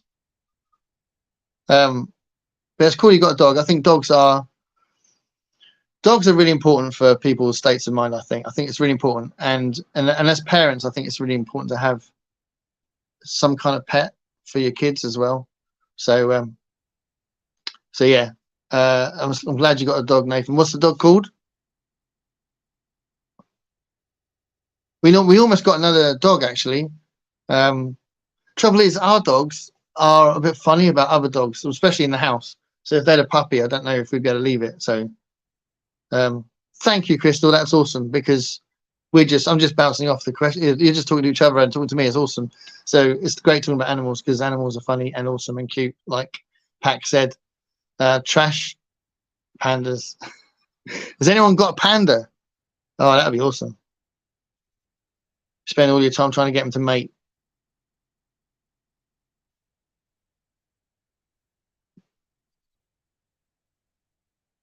Wow, that's amazing.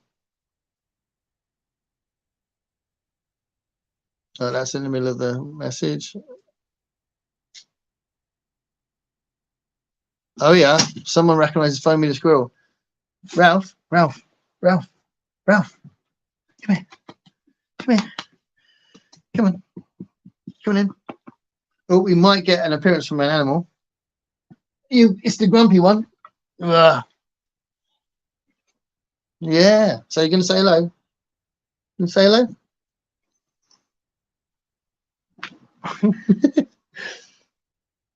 You right? This is Ralph. So Ralph is the one that looks a bit like Sprocket. You're gonna look straight at the camera. Yeah, look at that. He looks a bit like Sprocket. Innit? We should have called you Sprocket, shouldn't we? Hey, he's getting old now, so he's a bit miserable. But that's Ralph. Oh, Chico's now here. You want to come up? Come up. This is his brother, Chico, isn't it? You want to say hello?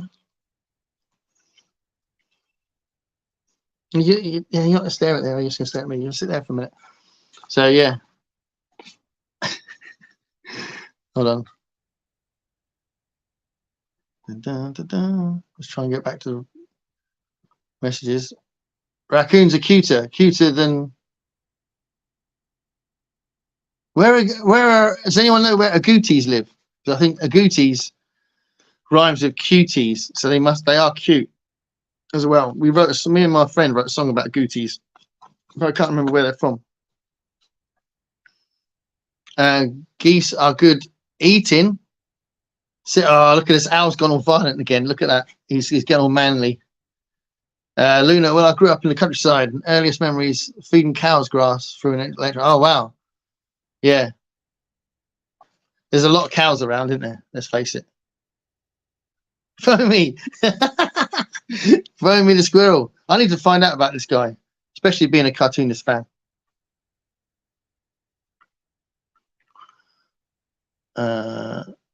Rusty Spoons.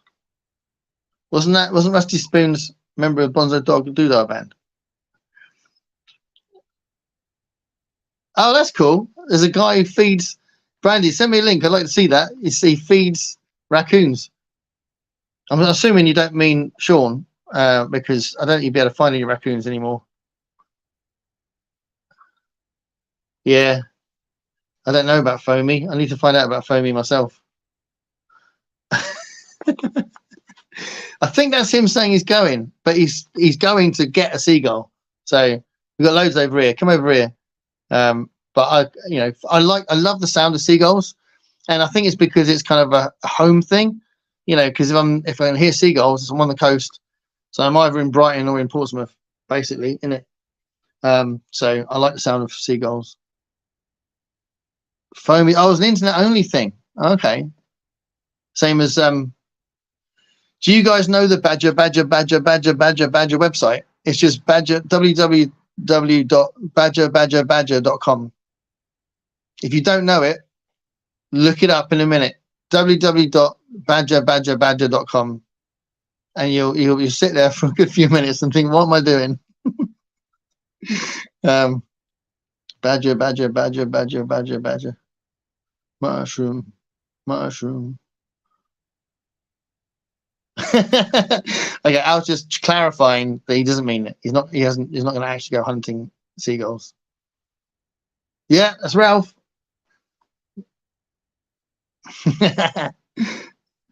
Oh.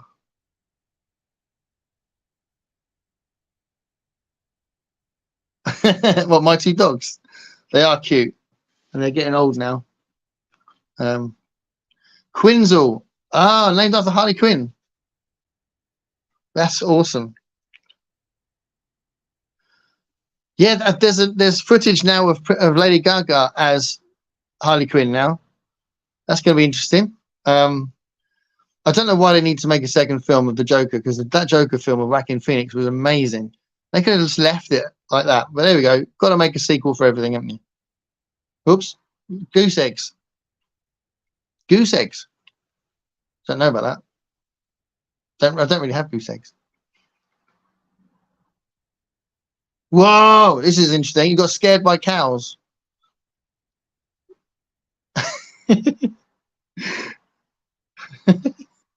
The raccoon guy. I'd love to be called the raccoon guy. Okay. Oh, okay. I'll look up the originals. I'll make sure I only see the original Foamy the squirrel.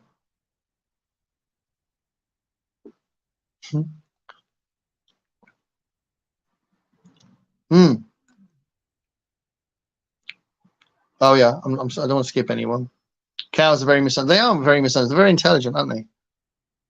But we don't want to know about that because we want to eat them. So that's the way society goes. But they are very intelligent and don't deserve what they get. I've never had a goose egg. Yes, send me the link to the raccoon guy. That's probably what that sound was. He probably gave me a link to send. Awesome.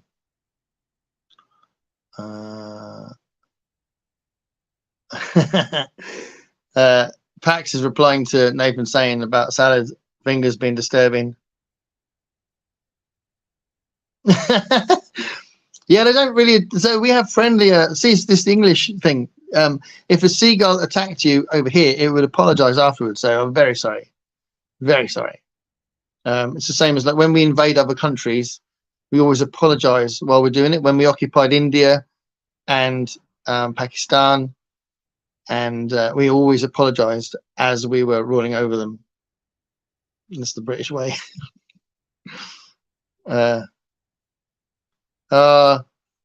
Everyone say goodbye to Pax. This has been absolutely amazing, you being here, Pax. Can't tell you. Absolutely amazing. Oh, there's a few people going. Got to get back to work. Got to get back to work. Whoosh, whoosh. Bye, Pax.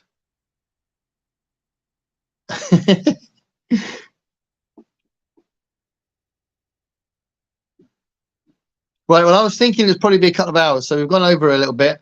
So,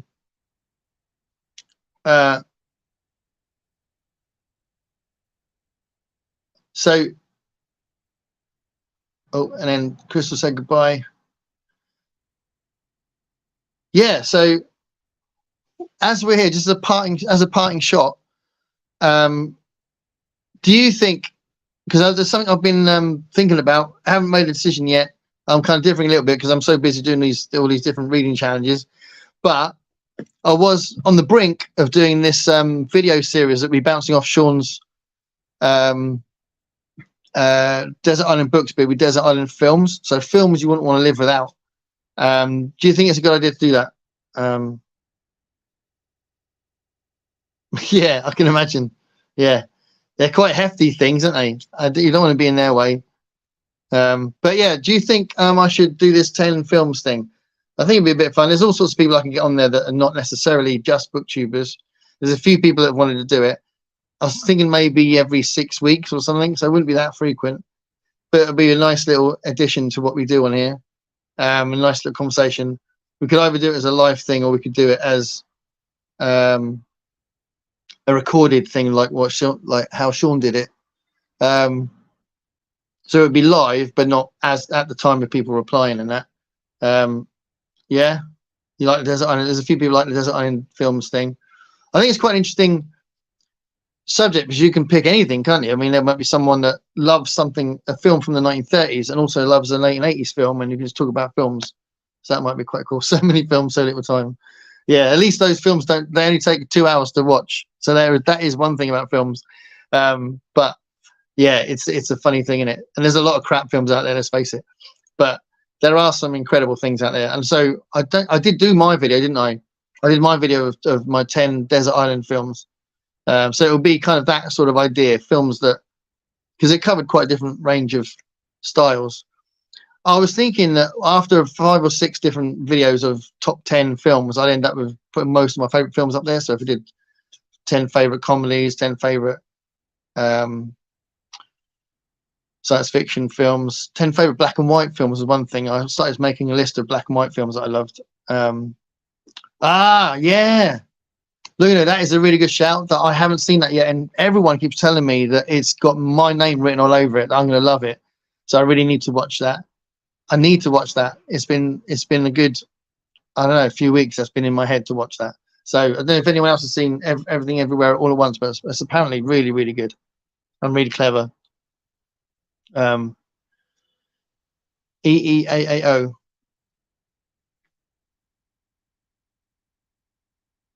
What's EEAAO? Oh, Everything, Everyone, All at Once. Yes, that makes sense not to write the whole title. It makes perfect sense. Oh, catch up, Gareth. Yeah, that's what I've heard. Brian's got to go. Thanks, Brian, so much for popping in. Really, really cool. And it means the world that you're here. Absolutely brilliant. Yeah, I do need to watch it. Dylan, the bass player in my band and like one of my closest friends, he said I need to watch it. He was the first one to tell me about it, and he knows me backwards, so he'll know if I love it or not. The Giant Bagel, that is probably a reference to the film. Spoilers. That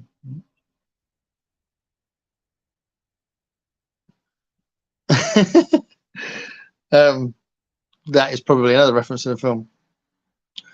But if anyone in the chat wants to do the 10 Desert Island films, let me know.